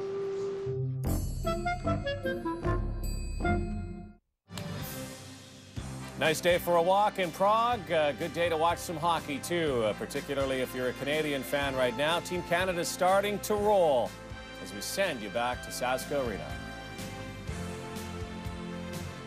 You mentioned about Brendan Morrison's parents being over here, and they are, in fact, they've been over in Budapest, Hungary for the last 4 years. I actually ran into Brendan Morrison's mom at a hockey function in Budapest in February. I couldn't believe that it was actually her, but she's actually also helping minor hockey out, and now we've got a penalty, and it's against the Swiss. At least it better be, because Roberto Luongo was almost at Canada's bench. That would lead you to believe that, yes, it was against Switzerland. And that Canadian pressure is now causing all kinds of trouble. Just getting back to that story again, is that I was coaching Team Canada at the Skoda Cup, which is formerly the Swiss Cup, and we were training in Budapest, Hungary, and that was actually the first time that Canada has been in Hungary. And we were at a function put on by the government and the Ice Hockey Federation, and Brendan Morrison's mom came up and started talking, and she'd been helping minor hockey out there. She said she used to do it, of course, when Brendan was growing up back in Vancouver, so she was trying to help them out a little bit in her way. It's a small world, isn't it? Yeah, sure is. It's not Glenn Murray with a chance in close on that power play. Canada setting up with a man advantage here. And Morrison's right back out there. Back to the line for Niedermeyer, over to the far point where Derek Morris has it. He has no lane to shoot, so he gets it into Matt Cook. Morrison skating around in front, as is Glenn Murray. Here's Scott Niedermeyer now. Niedermeyer down low to Murray. 11 power play goals for him in Boston this season. Now here's Morrison. Murray works his way out front. Cook with a rebound, and it goes up and over the net. Morris pinching way in. 3 Canadians down beneath the goal line right now. And the Swiss chip it loose. This is Streit, the Swiss captain, with room to skate it out. Gets to center ice and fires it deep. Meeting it in the far corner is De La Rosa and Bomeister. Heatley's reaching forward as well. Niedermeyer remains out with his second power play unit. Everybody else has been changed up. Now Niedermeyer will head to the bench. Whoa. No, maybe he won't. Closelining there. Brendan Morrow got taken down pretty hard, but, you know, with Brendan Morrow, he kind of gives it, so he knows he's going to have to take it, too. Oh, he gives it. And with pleasure. Yes. Out it comes, and now here's a 2-on-1 opportunity with Heatley. Back-checking hard, right in front, and the tip just went wide. Great play by Heatley, but he came dangerously close. I mean, when you sprawl out like that and take away the pass, every now and then, once in a blue moon, the puck ends up going into your own net, and you can see that Heatley ended up just deflecting that puck. Fortunately for Heatley and Team Canada, it was wide. But Roberto Luongo was there anyway. He was kind of reading that play, and he had that top corner glove side covered. And he steers that one aside with 12 seconds to go in the Canadian power play. Heatley's got a goal in this game, but down at the other end. He wouldn't want to be on the highlight reel like the Japanese player's been these last few days.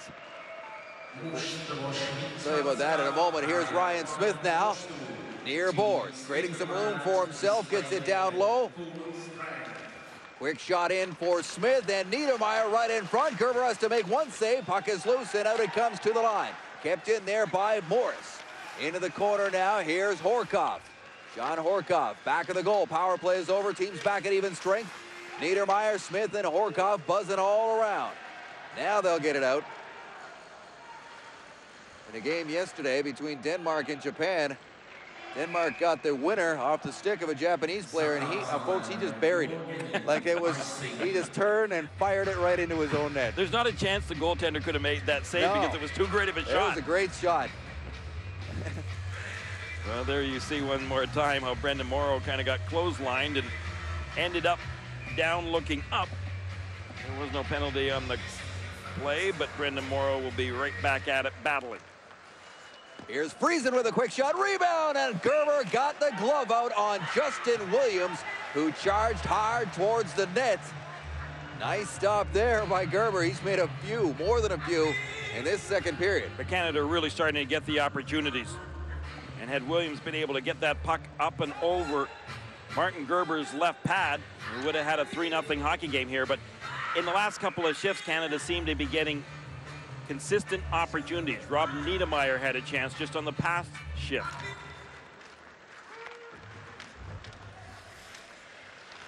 Bouwmeester steps in from the line, gets it down low for Patrice Bergeron. Now he heads for the front of the net, looking for the wraparound as Williams. Friesen with a shot. Gerber got a piece. Into the corner it goes. If you've been following along right from the start of this tournament, you may be asking what many are. Where's this been? Well, it appears to be here right now. This has easily been their best period of the championship. Bergeron in there again, and Gerber covers up with the red jerseys all around him.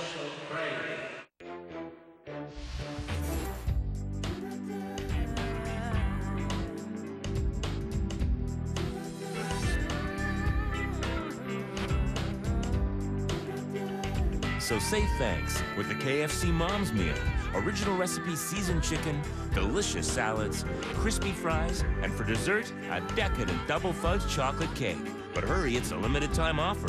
The KFC Mom's Meal. There's more in the bucket. If this score holds, Canada would play Friday and Sunday. Still lots of time left, though, in Prague at the World Hockey Championship. Once again, Dave Randorf and Gary Green. Thanks, Rod. The opponent on Friday, if they were to win today, will be either Germany or the Czech Republic. You saw Ralph Kruger behind the bench kind of pleading with his hockey club saying, hey guys, come on, where's the team that was out there in the first period of play? We're being outshot 15-2 right now by Canada in this second period. Ivo Rudeman now puts one towards the net into a lot of traffic, and Luongo got the blocker on it. There was a big rebound there, but nobody could take advantage as the puck hops into the Swiss bench. Yeah, you may be asking, where's that team out there that was in the first, but the team in red is certainly a lot different from the one that played the first period as well. Absolutely no question about that. The light switch got turned on somehow in the intermission. I'll be curious to find out from the coaching staff and the players exactly what it was triggering it. But at the same time, as we've seen over many, many years, Canada start to get better once the competition gets better. And as I pointed out yesterday, they have tended for years to play to the level of the competition they're playing. And this surge coincided with a few line changes to start the second period as well for the first time in the championship. There's Morrison centering one. Steos can't keep it in. He'll have to backtrack with Brewer helping him out. Eric Brewer now. Less than 5 minutes to go. Closer to 4 minutes left here in the second period.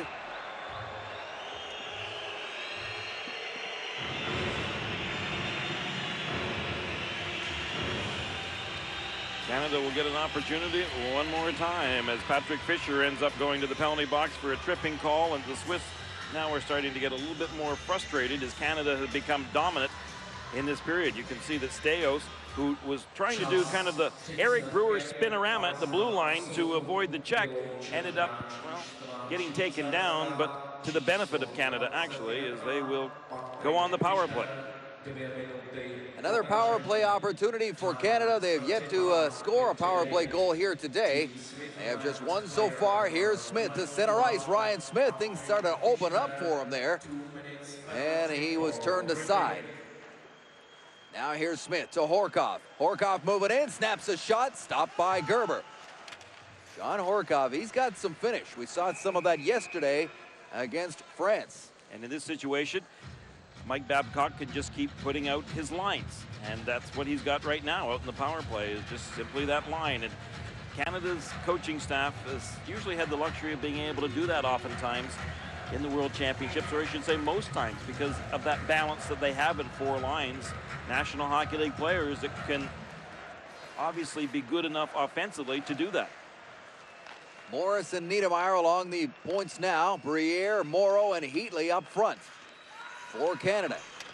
Healy trying to get away from Bazina. Niedermeyer pokes it free. Now it comes back to Morris. To Scott Niedermeyer. Wrist shot on the way, right into the belly of Martin Gerber. Well, Scott Niedermeyer shakes his head, but yet at the same time, I think Scott Niedermeyer did a really good job there of just making sure that that puck got through. He knew that he had Briere standing right there. He also had Morrow there, and so I thought it was a good job by Scott Niedermeyer. Maybe he felt that he didn't shoot it hard enough, and had he shot it harder, there might have been a rebound. Mark Streit chases it into the far corner after the draw was won by Switzerland, but now here's Brendan Morrow all alone with little room to move and get it to Daniel Briere. Briere sends it back the other way, reverses it for Morrow. Here's Morrow to Briere, the point, winds up, fires a shot. Gerber stopped that. Healy back to Briere. That was cut off by Paterlini and sent out to center ice. Martin Gerber was not available for Switzerland a year ago. He was a little busy traveling around with the Mighty Ducks of Anaheim during their cup run. David Abisher is the other NHL Swiss netminder. He's a little busy this year. Got a few things on his mind right now, no doubt. Yeah, like a major comeback. Here's Morrow. 27 seconds to go in the power play. Brewer. Into Briere, centering pass. Heatley, Morrow. Oh, that almost connected. What a pretty play, too.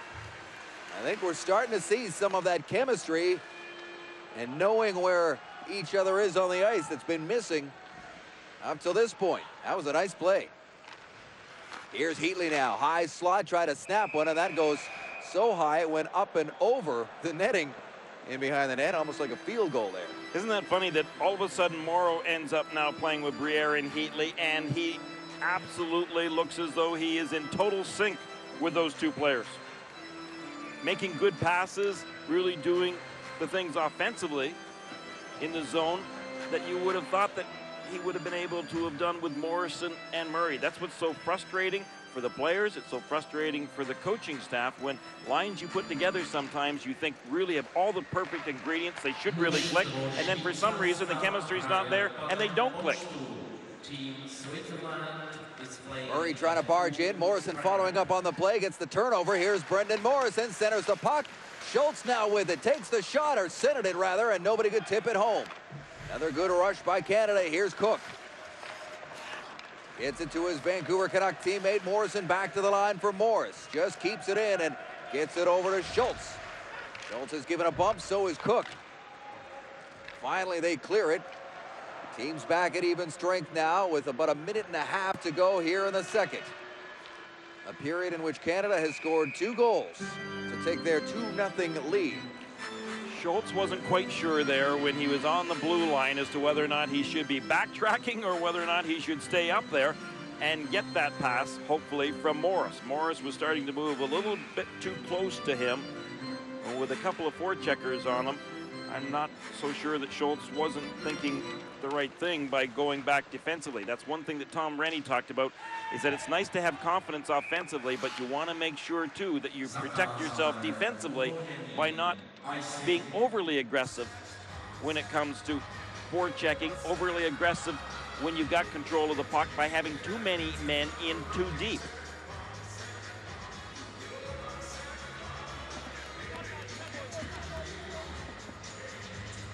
Face-off coming up to the left of that guy, Roberto Luongo.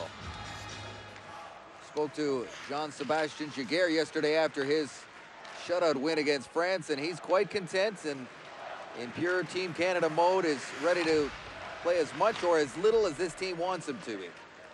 In that net, he knows that Roberto Luongo is the guy that got it done in the gold medal game, and that's just an important role as well. A guy who can, and not to mention the third guy, which in this case is Marc Denis, to just play the role and be prepared if needed, because that's exactly what Luongo did a year ago, and look how important that turned out to be when Sean Burke went down. And for a guy like Marc Denis also, he knows that this was a great experience for him. He knew full well the situation coming over here, just as Biron did last year from the Buffalo Sabres. It was a great experience for him, and I think Biron played extremely well, especially in the last half of the season, where the Buffalo Sabres were really on fire.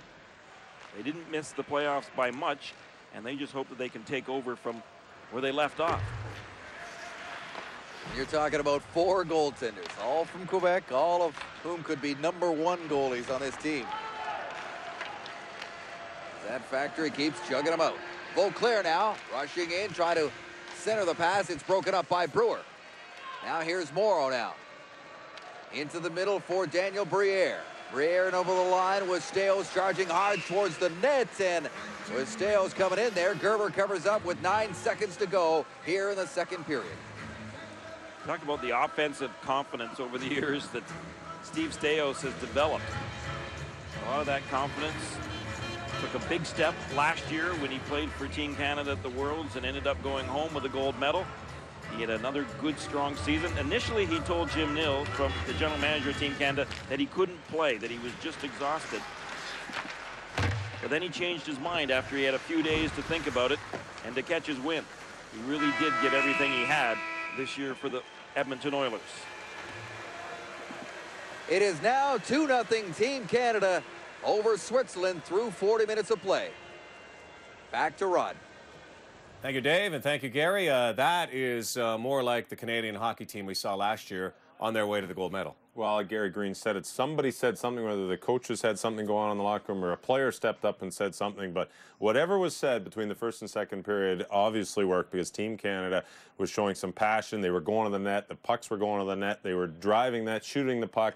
They were playing the game we expected them to play at the start of this tournament, but it's better to come around now than later. Yeah, if the score holds, Canada would then cross over and play against Czech Republic, perhaps Germany, maybe even Latvia. Czech Republic and Germany in Group A. They're going to play today. Slovakia, Finland. Russia is leading Japan 5-1. Got to tell you more about that Japanese team in a second. But here is Group A. Again, to the next round, the qualification round. Canada finishing first would either play Czech Republic, Germany, or Latvia. They would play the second-place team in Group A.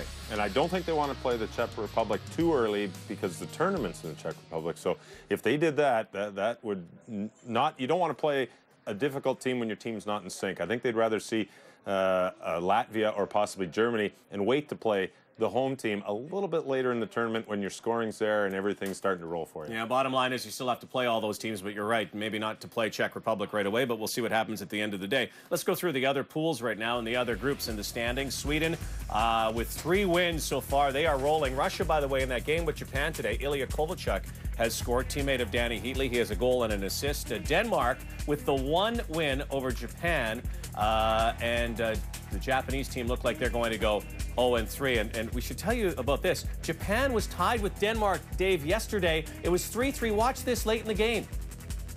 It's a good one-timer. It's a good one-timer, but it's into his own net. It's an own goal. Oh, my goodness. Poor guy, Nobuhiro Sugawara. And, my goodness, they lost that game. That was the winning goal. That puts you in the relegation round. That is, I don't know if he's going to want to go back home after that one. Maybe Steve Bartman-like for him in Japan. That happens. Finland in Group B. Slovakia, the United States, they finished 13th a year ago. So the U.S. Trying to get back. And again, the top 8 teams in this tournament automatically qualify for Turin and the Winter Olympics. Blake Sloan, with 2 goals in today's game for the U.S., made sure that they weren't playing in the relegation round, and that is huge for USA Hockey. Yeah, red, white, and blue trying to get it back again. We're going to go to the red and white, the reed and white, when we come back to the 2004 World Championships. We talked about Kovalchuk. Here is his teammate, Thrasher Danny Heatley, putting Canada on the board. It's 2-0 through 2 in Prague. Oh, they love their hockey in Prague, Czech Republic. They love their teams, their players. In fact, the biggest hit musical or play right now, the show that is on in Prague right now, it's called Nagano, and it's after the 1998 win, and they have all these actors playing Dominik Hasek and all the players. That's kind of neat. I don't know if we could ever have that for maybe last year's World Championship for Team Canada. They're playing better, though. Let's go to your reed and white today. Well, in the reed and white today, we're going to really focus on Daniel Briere. He's done a fantastic job for Team Canada, a team that is missing some offense, but he does his best job game in and game out, and especially on the face-offs. In this face-off here, we've got him right in the middle of the rink, and he wins this one on his forehand. The key to a good center is to be able to win the puck on the forehand, on the backhand, use your feet, pulls the puck back, and guess who gets the puck coming off the rebound? Well, there he is, Daniel Briere. He really generates a lot of offense. This one here, he's going to win it on his backhand. And like I said, either side of the rink, it's so important a center can win draws on both sides of the rink, because then he can play in any situation. This is the first goal of the game, and it's all generated off a face-off by Daniel Briere. And then Danny Heatley and Daniel Briere were a great tandem in last year's World Championship. He just can't finish on this one, although the Buffalo Sabres have seen him finish with 28 goals this past season. Again on the face-off. This time he needs a little help from his line mates. But for Daniel Briere and a team that is missing on the offense, Daniel Briere is doing his best to keep Team Canada with the puck by winning the face-off and having puck possession. Now, they have a stat, and nobody was in the top 30 for Canada, but watching the 3 games, Daniel Briere has won the majority of his draws. I don't think the stats are quite right, but I really like the way he's just fit right in. And when you don't know your opponent, it's tougher to win your draw. When you have a book on your opponent, it's easier to win your draw. But Daniel Briere has done a fantastic job in the face-off circle for Team Canada. Yeah, those draws are much more pronounced, too. When you look at the big ice surface, you have a little bit of a gap, particularly when it's drawn back to that defenseman. You certainly got a lot more time to wind up and let that shot go. And the defense can pick their shots a lot better, or you can find a guy wide open to the side of the net. But puck possession in today's game is so important. And on the big ice, the way they can move it around, guys like Daniel Briere, you just can't have enough of them when you're playing. Team Canada certainly owned the puck in that period. That's why they have a 2-0 lead after 2 over Switzerland. You're watching the IIHF World Hockey Championship on TSN.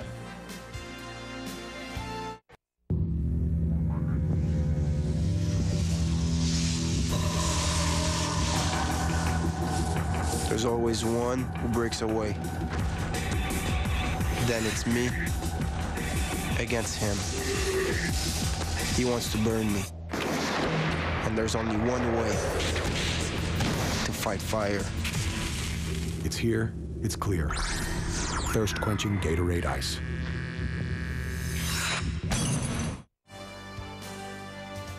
Canada looking to solidify first place in its pool, looking to play on Friday against who knows. Right now they lead Switzerland 2-0 heading to the third. Once again, let's send it to Prague. 2-0 was the score a year ago when these two teams met. Canada needed a goal in the second and a goal in the third to make that happen. They've got 2 on the board already. And we'll wait and see what this third period looks like, because that was clearly their best period so far of the championship. But now they got to do it again. They got to carry that momentum here into the third and finish this Swiss team off. Precisely. They do not want to lay back and just protect this 2-goal lead. They want to keep things going the way that they had them going consistently for 20 minutes in the second. And here they come again. Stales tried to tip that one out of the air. Missed. It comes to the near side. Rob Niedermeyer couldn't control it. And out comes Switzerland. De La Rosa over the line, has Streit with him in front. Oh, my! Steiniger just missed on the one-timer. Martin Steiniger, number 11, could have gotten Switzerland on the board there. Now here's Canada right back the other way. Good start for the Swiss. De La Rosa gets it as Streit, intercepted by Ryan Smith, who's right behind him. Captain Canada's back there. Ryan Smith cycles it back towards Rob Niedermeyer. He can't get away from Steiniger. De La Rosa now with a long outlet pass looking for Rudeman, and that play was broken up. Quick pass near side for Smith, who was calling for it right in front. Morrison, stopped by Gerber. Brendan Morrison was all alone, and Gerber had the last say with a nice pad save. Well, the last time that happened to Ryan Smith, he had Jay Bouwmeester going in. That was way back in the first period. First of all, Luongo ended up seeing the traffic coming his way, but this was just that floating type of pass that Ryan Smith ended up sending out, and Morrison this time he at least got that puck to lay down for him and then tried to slide it underneath of Gerber. He did do a good job to get that thing to sit down. Gerber made the stop. Cook now barging into the corner. Morrison walks out. Penalty coming up. It's going to go against Switzerland. And Canada will get another opportunity on the power play. There's the high stick call. The stick came up, and for Canada, they will benefit one more time by getting the power play opportunity. The Swiss trying to be aggressive to start this third period off. Thomas Ziegler ends up with a high sticking penalty, but their aggressiveness has not paid off the least bit. We'll see whether or not Canada can capitalize on the power play. They've had their opportunities. They need to get some confidence on this power play. Morrison, Cook, and Murray remain out there. Murray missed that pass. Cook helps out, chips it off the end boards to Murray, who gets it to Morrison. Another penalty. Yeah, right away. Another penalty call.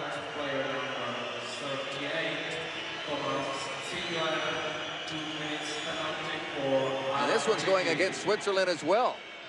So it'll be a two-man advantage for a full minute 44 seconds.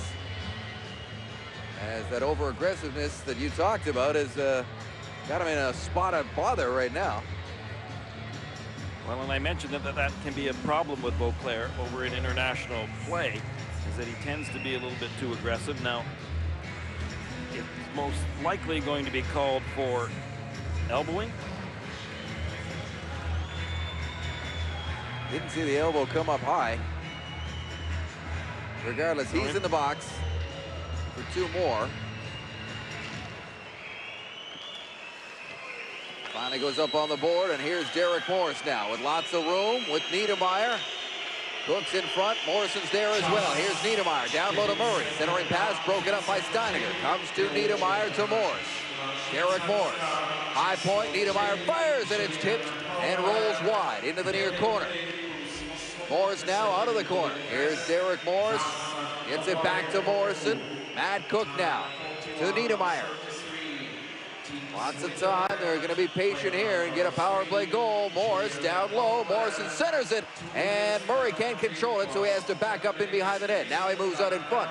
Gets it to Niedermeyer. Fakes the shot, pulls it back. Gives it to Morris. Down low, in front, blocked by Steiniger. Morrison, what a stop by Gerber. Morris takes a shot. That's blocked. Bouncing around in front. Cook can't find it, and it rolls into the corner. What a save there by Martin Gerber.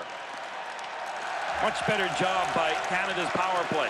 The defense especially, they weren't moving in too close. That's what the coaching staff were hoping that they would not do. They did too much of that on the power play in the first two games. They were really jamming the net, and so there were just too many bodies down close. Tom Rennie pointed out that he wanted the defense to stay out a little bit more. He felt it would give them better opportunities to score. Here's Brewer with 24 seconds to go in the two-man advantage. Brewer carries it in. Now it's back to Bouwmeester. Bouwmeester winds, fires right on. A good hard shot. But Gerber had a good long look at it and makes the stop. 15 seconds to go in the two-man advantage. And Gerber gave up no rebound. That was a good hard shot by Jay Bouwmeester. And Morrow was standing right there hoping that there'd be a rebound. Meanwhile, previous to that, Morrison had a great opportunity. Canada were moving the puck around very well. I pointed out earlier in this game, the coaching staff wanted them to move the puck quickly. Much more quickly. They have had too much time, and as a result, they kind of wasted that time. Here's Heatley moving in. Danny Heatley snaps one. Was looking to go short side and just missed. Morrow with Heatley in front. Back to the line for Morris. Two-man advantage is now over. They're still in the power play. Heatley scores! Takes the one-time pass from Briere, and he buries his second of the game.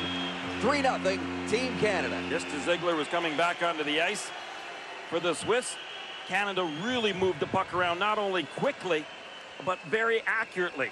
And that was just a tremendous pass right across the goal mouth practically. And you saw Danny Heatley. Danny Heatley was just waiting for that pass. And when it came, boy, he just buried it.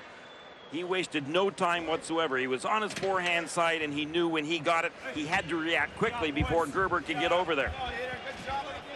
Heatley had some good success playing with Briere a year ago in Finland, and you can see that what a great pass on that play. And you can see also what the coaching staff were referring to, David, about moving that puck quickly and how they could get the Swiss kind of moving from side to side and opening up somebody. Well, Danny Heatley got opened up for that main reason. Mind you, there was a fair amount of ice out there for Canada to work with. As we pointed out, that came just as the first penalty was expiring, so teams are back at even strength. Canada gets a power play goal, much needed one, and they've extended their lead to 3 here against Switzerland. Moving on to the qualification round next, beginning on Friday, likely. There's a turnover sent in towards the Switzerland goal. Olivier Keller. They will take with them the points of the teams from the games of the teams that they move on with them. In this case, Switzerland and Austria. You take away the points that they earned against France. So this could have been a real disaster had they come up flat against Switzerland. But that's not the case here. A little pep talk in between the first and second periods, some line juggling, and Canada appears to have found their game here in Prague. We'll see how much they can carry it on. And with the icing call, we'll take another TV timeout. Go get that donkey. Hey, you're going the wrong way. Come on. We got slaughtered at musical chairs. We've practiced this at home a million times. We are losing.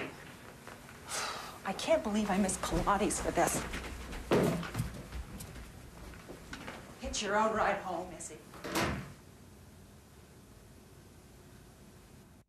The RBC Local Hockey Leaders Program recognizes dedicated volunteers that support hockey in their community. This season, RBC's donated over $100,000 on behalf of 14 regional winners like Art Como of St. John, New Brunswick. For more information, visit rbchockeyleaders.com. Ralph Kruger, Team Switzerland. Now down 3 to Team Canada. I should point out that penalty that we thought maybe was elbowing on Vauclair actually was checking to the head, which carries a misconduct penalty with it. That's why that other player went into the penalty box. Vauclair's still in the penalty box, of course, serving his misconduct. Now Brewer. Lost control momentarily, but Steos is right there to handle it. Now he turns it over to Valentin Wirtz. Here's Brewer. Feeling a little pressure from Lucas Serreta. And out it comes. Swiss are taking another penalty. Yeah, it's going to be another Canadian power play. Steos right in. Gerber with another stop. Puck came loose, but the whistle had gone. And Canada's right back on the power play. Morrison just ended up getting tripped up back in the neutral zone, and Canada will enjoy another power play opportunity. Meanwhile, you'll see Martin Gerber ending up making that save, and then I think he thought that he had the puck. His defenseman ended up carrying it out of there. Tripping is the call against one of the veterans on this team. Sandy Jenin playing his 113th game for the Swiss national team, and there you saw it just as they were going out of frame. So Canada back on the attack. Niedermeyer with the backhander from the point, and that's kicked out by Gerber. Morris gathers it up in behind his own net. Eric Morris getting a lot of power play time right now. Smith fires it in there. Around the boards it goes, where it's going to be met by Horkoff. Into Niedermeyer. Rolled past him. Mark Streit just gets it out. Here's Morris. Ahead to Ryan Smith. Smith barreling in there. He's at a solid performance here tonight. Streit will carry it out. Short-handed with a little help. Thierry Patalini is with him, but that shot is deflected up and into the netting. Face-off coming up. I think Ralph Kruger is a little frustrated behind the bench. Not only has his team kind of really let up, they did that way back at the start of the second period, but they've been taking some really bad undisciplined penalties. And I mentioned earlier to you in this game that if Canada would just play the Canadian game, take the body hard on this hockey club, that they would start to give up the puck and give you scoring opportunities. Here's Heatley, who has 2 goals, 3 in the tournament. Gets it to Daniel Briere. Briere carries it over the line, thought about dropping it off to Morrow, but it goes into the far corner where it's met by Heatley. Heatley gets it back to the line for Brewer. His shot deflects right to Bouwmeester.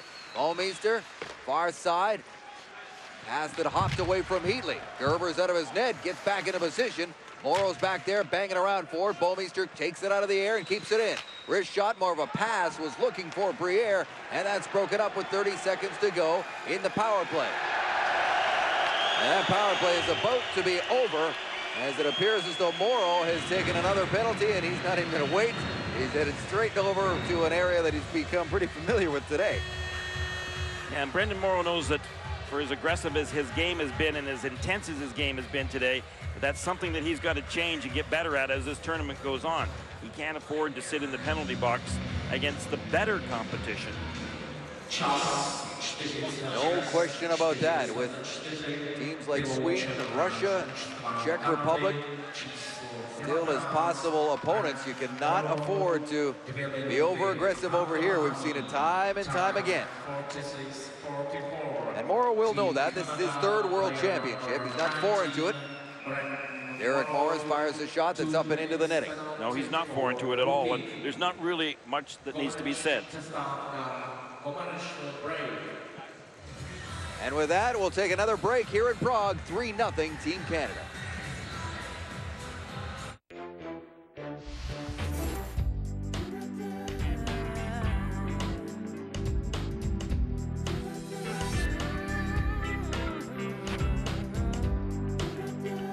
So say thanks with the KFC Mom's Meal. Original recipe seasoned chicken, delicious salads, crispy fries, and for dessert, a decadent double fudge chocolate cake. But hurry, it's a limited time offer. The KFC Mom's Meal. There's more in the bucket.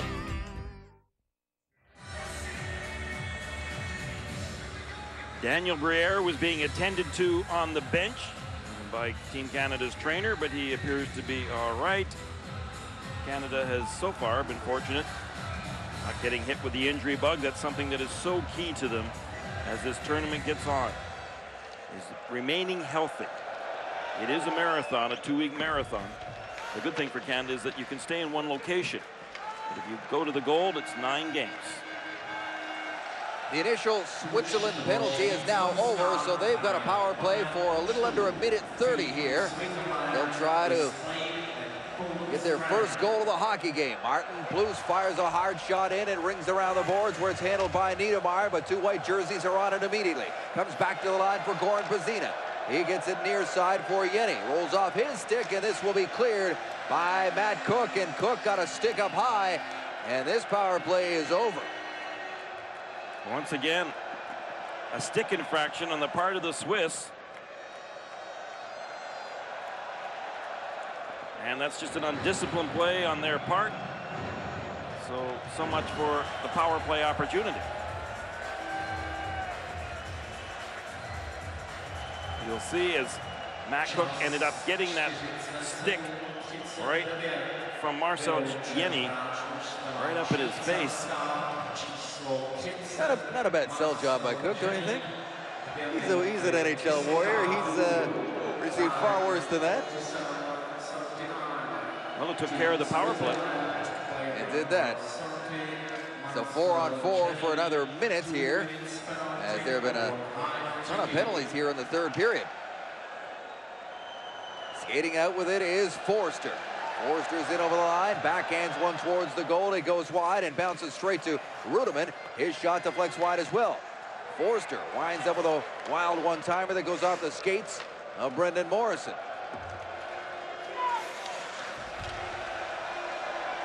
Steos now in a battle along the near boards, comes to the line for Forster. He almost coughed it up to Murray, who could have been off to the races. Now Glenn Murray will slow things down, get it far side for Morrison, who steers it back towards Brewer. Steos into Morrison.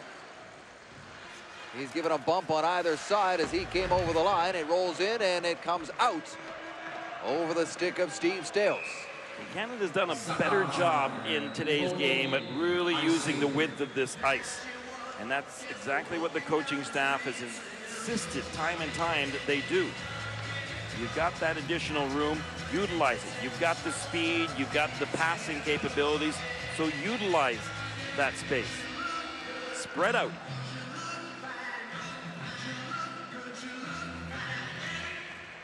Daniel Briere, that play is whistled down. They're going to do that face-off again. Yeah, spread out, but they also can't try to, you know, I noticed in the first couple of games they were really trying for that long bomb pass. As these players, exactly. Yeah. You're absolutely right, but I don't mean spreading out as far as from north to south. Right, goes. right. I'm talking about east to west. I know what you meant, but that's one thing they have not done here today. They haven't got the big eyes and tried to go for the home run pass. Here's Heatley looking for the hat trick. Morrow gives his man another bump. He's not going to change things now. Crowd looking for another penalty. They're not going to get one. Here's Brendan Morrow in behind the net. Streit clears the puck. And, you know, we talk about that long pass that Canada were looking to make. And, I mean, on the power play, it's one thing. That's fine. But when you're even strength, but it's just such a natural tendency when there is no red line out there. You want to take advantage of it. Power play in effect here for Team Canada. Briere tries to walk out in front to Heatley. And Gerber has it. Heatley came oh so close to completing the hat trick. He is the last guy to score a hat trick for Canada at the World Championship. Did it a year ago. Well, you knew Gerber had it, but Gerber wasn't sure that he had it. Yeah. He was looking around. Where is that puck anyway? Canada continued to be aggressive, and they've been playing aggressively right since the start of the second period, and it has paid dividends for them. That was the question coming in. That's what the coaching staff and the players and the fans at home wanted to see. They wanted to see a solid effort from Team Canada here from beginning to end. First period, they did not necessarily play that well, but they have picked it up now. Penalty is over. Team's back at even strength there. Shot from a long way out, right in on Roberto Luongo, and he'll hold it for a face-off nearing the 4 seconds shy of the midway mark of the third. Just playing it safe, giving his teammates an opportunity to get some fresh legs out there. And so Roberto Luongo makes a very good call there by not dishing it off. Take the stoppage and play in the face-off to his right. And then, of course, win the draw. That's key. Which they've been doing more of today. That was another area they wanted to see some improvement in. And so far, so good. Yenny out of the box, now back out there and behind his own goal, being watched by Murray. And give it away there to Cook. Cook almost had his pocket picked, and now he does give it up to Rudeman. Here comes Rudeman down the right side. He'll flip it in there. Luongo stuck his stick out to knock it down for two of his teammates who come crashing in. And out it comes. Streit being watched by Cook. That puck is off the netting here. They allow play to continue.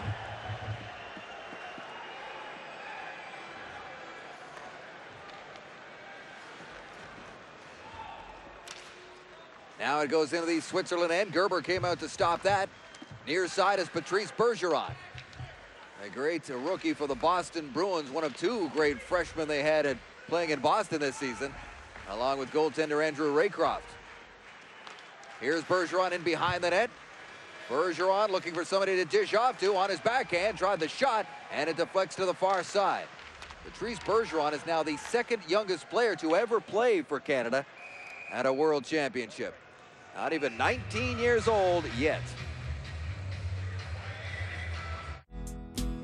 The best automotive value in the country now has the best protection package in the country.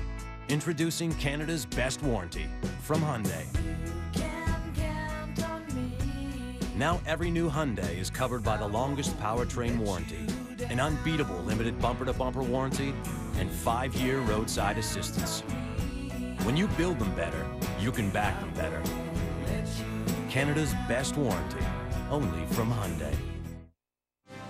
Looks like we'll be back Friday morning on TSN from Prague at the 2004 World Hockey Championships. Canada on its way to a win, it looks like. We'll send you back to Dave and Gary. Yeah, with less than 9 minutes to go, Rod, you would think that would be the case here as Switzerland has become less and less interested in battling against Team Canada as this game has gone on. They had a great start and pretty much controlled a good part of the first period. But since then, it's been all red. And I told you that would happen. I know this Swiss team pretty well. I've had the great opportunity to coach Team Canada the last couple of years at some international tournaments, and that's the way the Swiss are. Look out, here they go with a puck hopping around there in the Canadian zone. They'll take anything they can get at this point. It rolls into the corner for Stales. And chipped out. Now Briere on the move with Morrow. Can't get to the puck before Steiniger, however. And And play is whistled down. So and it's frustrating for Ralph Kruger and his coaching staff because he's got a good coaching staff and they are very good coaches. But he has seemed to be able to get the team to a certain level. But then how do you add intensity? How do you add passion to the players? And how do you really get that aggressiveness in them throughout the course of a 60-minute game? That's the challenge, and it's a difficult challenge. Since the beginning of the second period, Switzerland has managed just 5 shots on Roberto Luongo. Fischer now out there with Sager. His centering attempt goes right to Rob Niedermeyer, and here they come. It's John Horkoff with Niedermeyer heading for the front of the net. But Horkoff couldn't get the puck to him before Forster took it away. Now Fischer trying to race away. Nice pass across. Runevic. Oh, and I thought it hit Luongo up high. And I think it did. That's why play is whistled down. If it hits the goaltender in the head, you got a face-off. Well, one of the rare opportunities in this last period and a half, and you're absolutely right. It did go right off of Roberto Luongo's mask, and as a result, it's immediately whistled down. This happens to be about the same team, with the exception of about 4 players, that plays for Switzerland all year long in international tournaments. And that exception, of course, with Martin Gerber and players that play in North America. But on this team, that's only about 4 players. And as a result, Ralph Kruger does have the good opportunity to have this team together. And because Switzerland is such a small country, he can also call them together for practices on rather quick notice. Mike Babcock rearranging his players for this face-off. He's got 4 stacked right in front of Luongo. Streit takes it off the draw, tries to dance around that wall, and that wasn't going to happen. Willie Mitchell, number 8 for Team Canada, has not received a lot of ice time here today.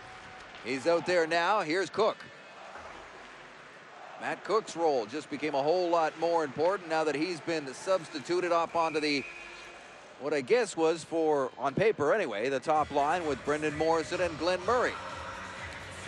And on paper is one thing, how they perform is another. And when you've got 4 balanced lines, then you also expect that that 3rd and 4th line are going to contribute offensively as well. It's not a situation here with Team Canada whereby they expect the 4th line just to be a role line and play well defensively and not contribute offensively.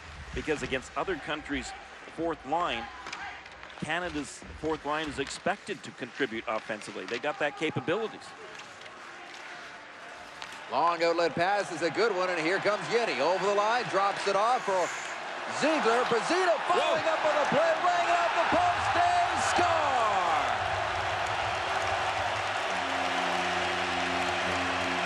A good rush for Switzerland, and they've finally broken through here. It's 3-1. Off the post and out, and then the rebound was sitting there. There you saw the shot by Benzina. And then it ended up right in the net behind Roberto Luongo.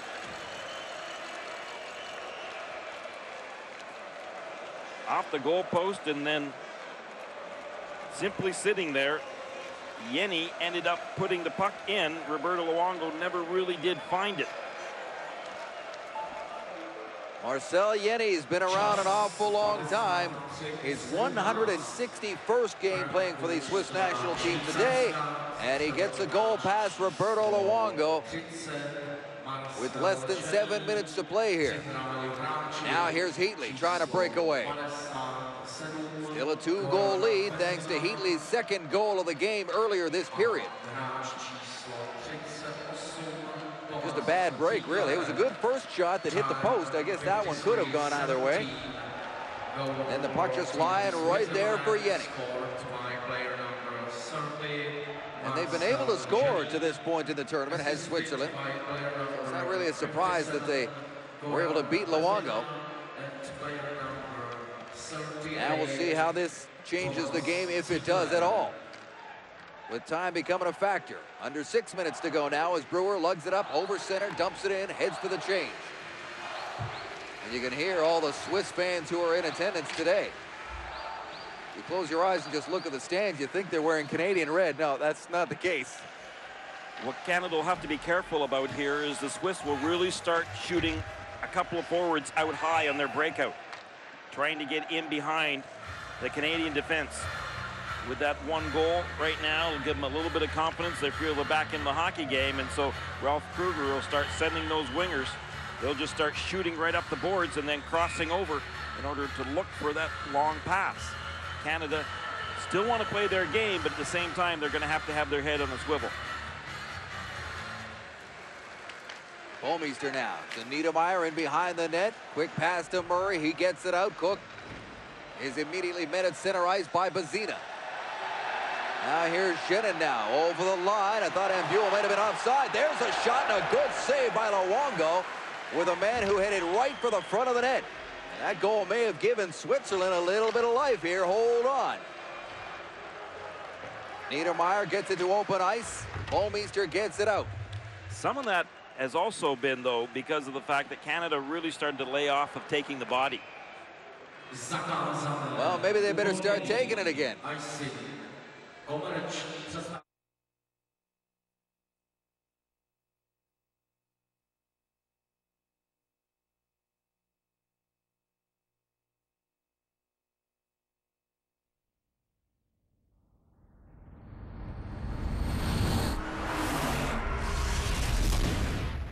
Wow. Well said. The 260 horsepower SRX V6 performance utility. Catalyst. Breakthrough. Here's the game story. Game not finished yet. Canada leading 3-1. Brought to you by Chevrolet for all life's roads. Danny Heatley, a pair. Brendan Morrison's goal big and heavily outshot the Swiss side, but who knows? Maybe they have a miracle left in them. 3-1 as we send it back to Prague.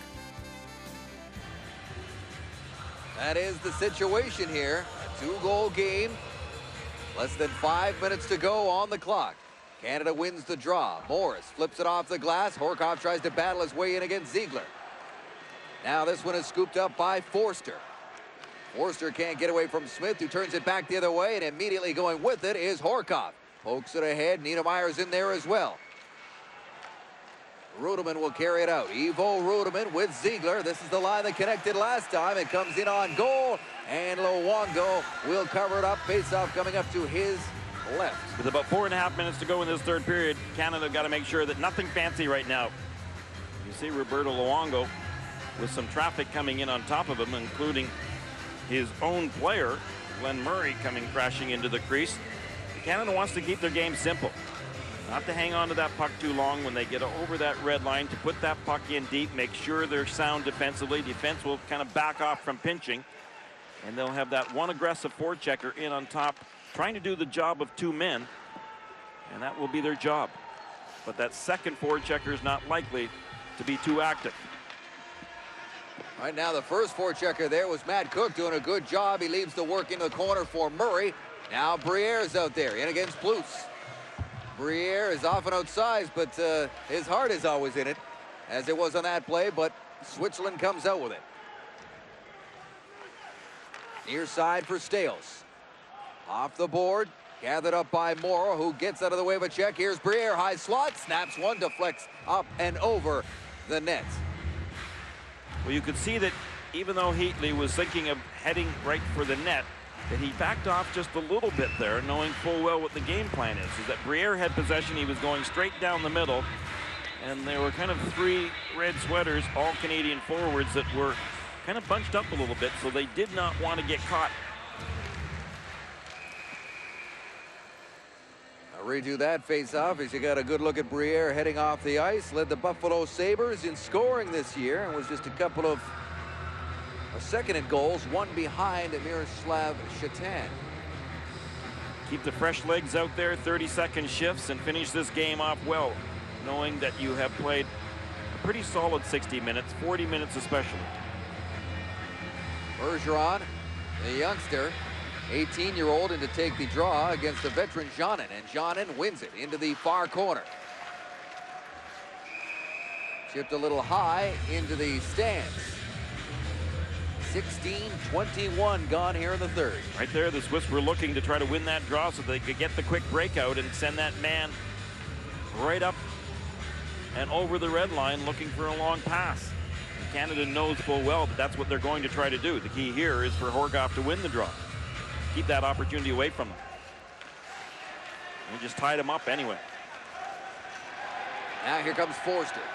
Tried to get it to Yenny, but the pass was a bad one, well ahead of the winger. Yenny's crashing in the far corner now. Rudeman's out there with him. It comes to the line and out. Center ice for Ziegler. Sager gets it ahead to Forster. Here's Yenny trying to move past Bouwmeester. Niedermeyer can't control it. Bouwmeester gathers it up, and now he springs Ryan Smith. Passes ahead of him. He drops it back. Niedermeyer's there, right in front for Horkoff. And he couldn't get his stick on it before Gerber flashed that stick of his own for the poke check. Great play by Niedermeyer. Oh, he's amazing. Scott Niedermeyer just made a tremendous move using his hand. With a guy on his back.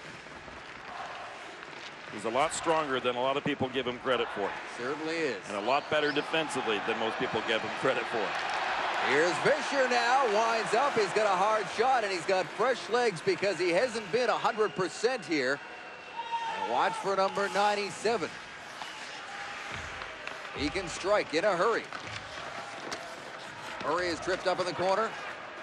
Looking for the outlet pass. Now it's Strite. Fans on that pass attempt. Good job by Canada getting back and making sure they don't get outnumbered at the blue line. Here's Cook now. As Canada won't try anything fancy here, they'll take their time, make sure the passes are all on the tape. Heatley gets it deep. Banked off the boards to Martin Steiniger. Steiniger flips it into the far corner where Sandy Shannon is after it against Brewer. Under 2 minutes to go here in regulation time, which is all they'll play. Morrow looking for the handle. Now Brewer has it. And he'll just flip it out of the zone. Charging it after it is Steo. Steps around Bazina, gives him a bump. It comes right to Briere. Briere can't center it. It was Jenin all over him. And Heatley doing a good job backing up Steo so that he could go in. Heatley was back playing the point. Steo chips it out, and Switzerland will have to clear the zone. Out from their own end, long pass ahead to Bazina. Again, he can play defense and forward. Plays both of them regularly. Centers it right in front. And Yenny, the goal scorer, couldn't control that pass. He was right there all by himself. There's a shot that's blocked from Rudeman. Ziegler tries to center. That's broken up by Stales. Comes to the line, kept in. Shot it away by Sager through a crowd, and it deflects into the far corner. Under a minute to go, and Switzerland giving it one last push here. Ryan Smith just bowled his way right straight through to make sure that he kept possession of the puck and then got it out of danger. He got it out, but he iced the puck, and the face-off is coming up down in the Team Canada zone with 48 seconds on the clock. That's all right. When you're under a little bit of pressure there, you're better to take the icing call and get reorganized and to get fresh legs out there. It looks like Mike Babcock is the one that's taking the timeout. Talk about this one here. Still a pretty good situation for them. A 2-goal lead with less than a minute to go, but he wants to see some execution here. They could serve him well for a bigger situation down the road. Absolutely right. Take the advantage right now to do some teaching, making sure that everybody's on the same page, that they know exactly what Mike Babcock wants them to do off of this face-off, because you will be in this situation, no doubt, in the future. Ralph Kruger, meanwhile, giving his goaltender, Martin Gerber, the last-minute instructions as to when he is going to be coming. Win that draw, you'll see him coming quickly. The man taking the draw for Canada here will be Morrison. Niedermeyer and Bouwmeester are the defensemen out there. Horkoff's up front to lend in for this shift along with Rob Niedermeyer. Comes to the line and out. And up and over the glass. Morrison won the draw. They'll go back at it again, but this time it'll be outside the blue line. And Martin Gerber is still in his net. For now. They get it deep. Watch for him to leave in a hurry. We'll tell you about it. There's Murray coming out to join Cook with Morrison. Morrison again wins the draw, straight back to Niedermeyer. He'll Cashlin calmly play it across to Bomeister, up ahead to Murray. Murray will flip it ahead and take more valuable time off the clock against Switzerland. Here's Forster trying to skate it out. Cook had him all lined up. He turned away from that check. Just 20 seconds to go here for Team Canada, as they are going to wrap up the preliminary round play with a convincing, solid performance tonight against Switzerland. They needed to see some chemistry. They needed a solid performance, and I think from the second period on, most will agree that's exactly what they got. Canada beats Switzerland 3-1. Qualification round is next. And the coaching staff will feel good about this.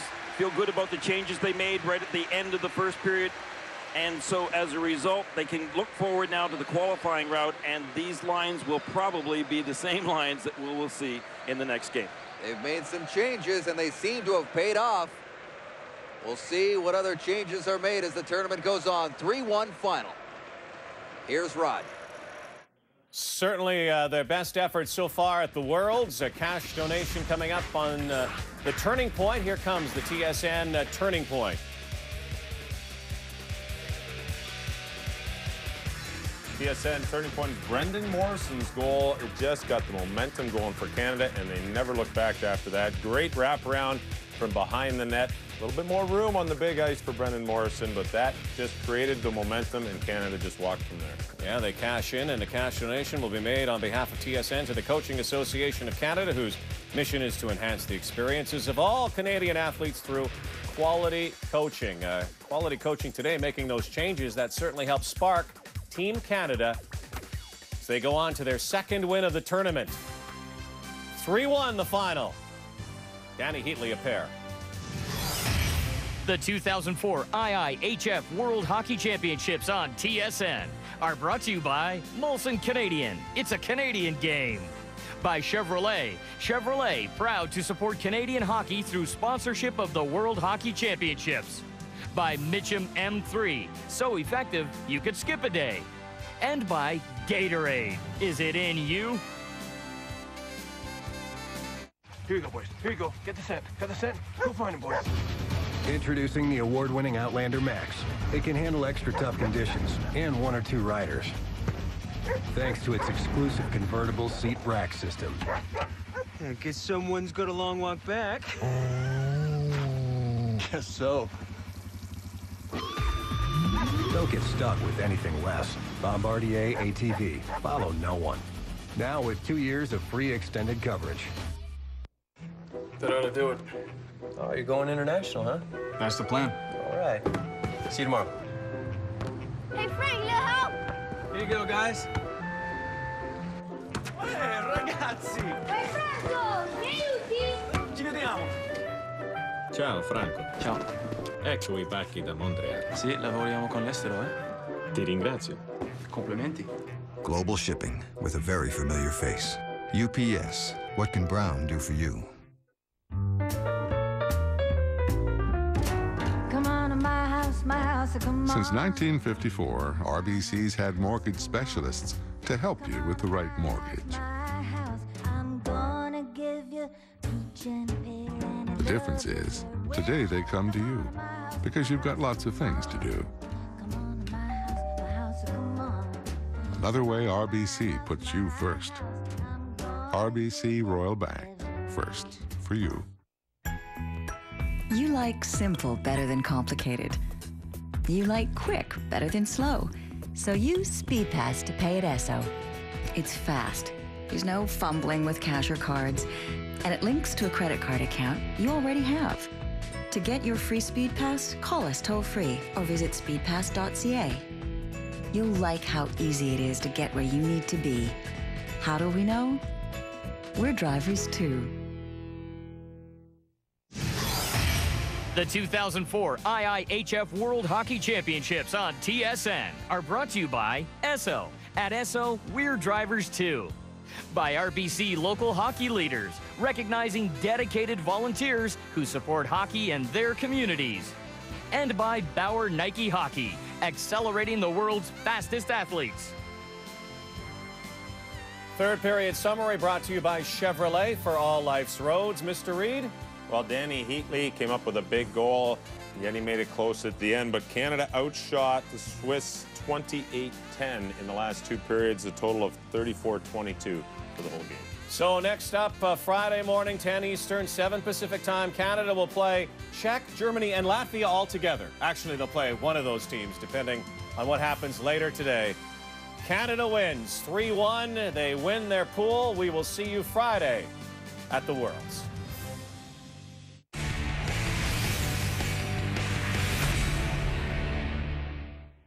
In Toronto, it takes a lot to knock the Maple Leafs off the sports sections, but this guy did it.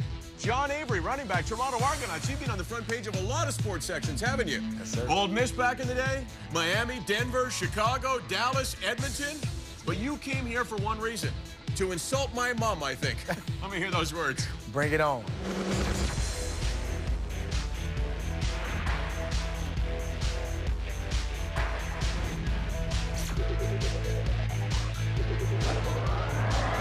Off the Record with Michael Landsberg is brought to you by the Keg Steakhouse and Bar. For great steaks, good friends, see you tonight. Now we've got a Gimma, and he's going to go with Hassel. Each one of those punches, Don, could mean a broken hand. Your hands are the things that put 41 pucks in the net. But that just shows the frustration level of Jerome Gimma. Today's show has three amazing athletes in a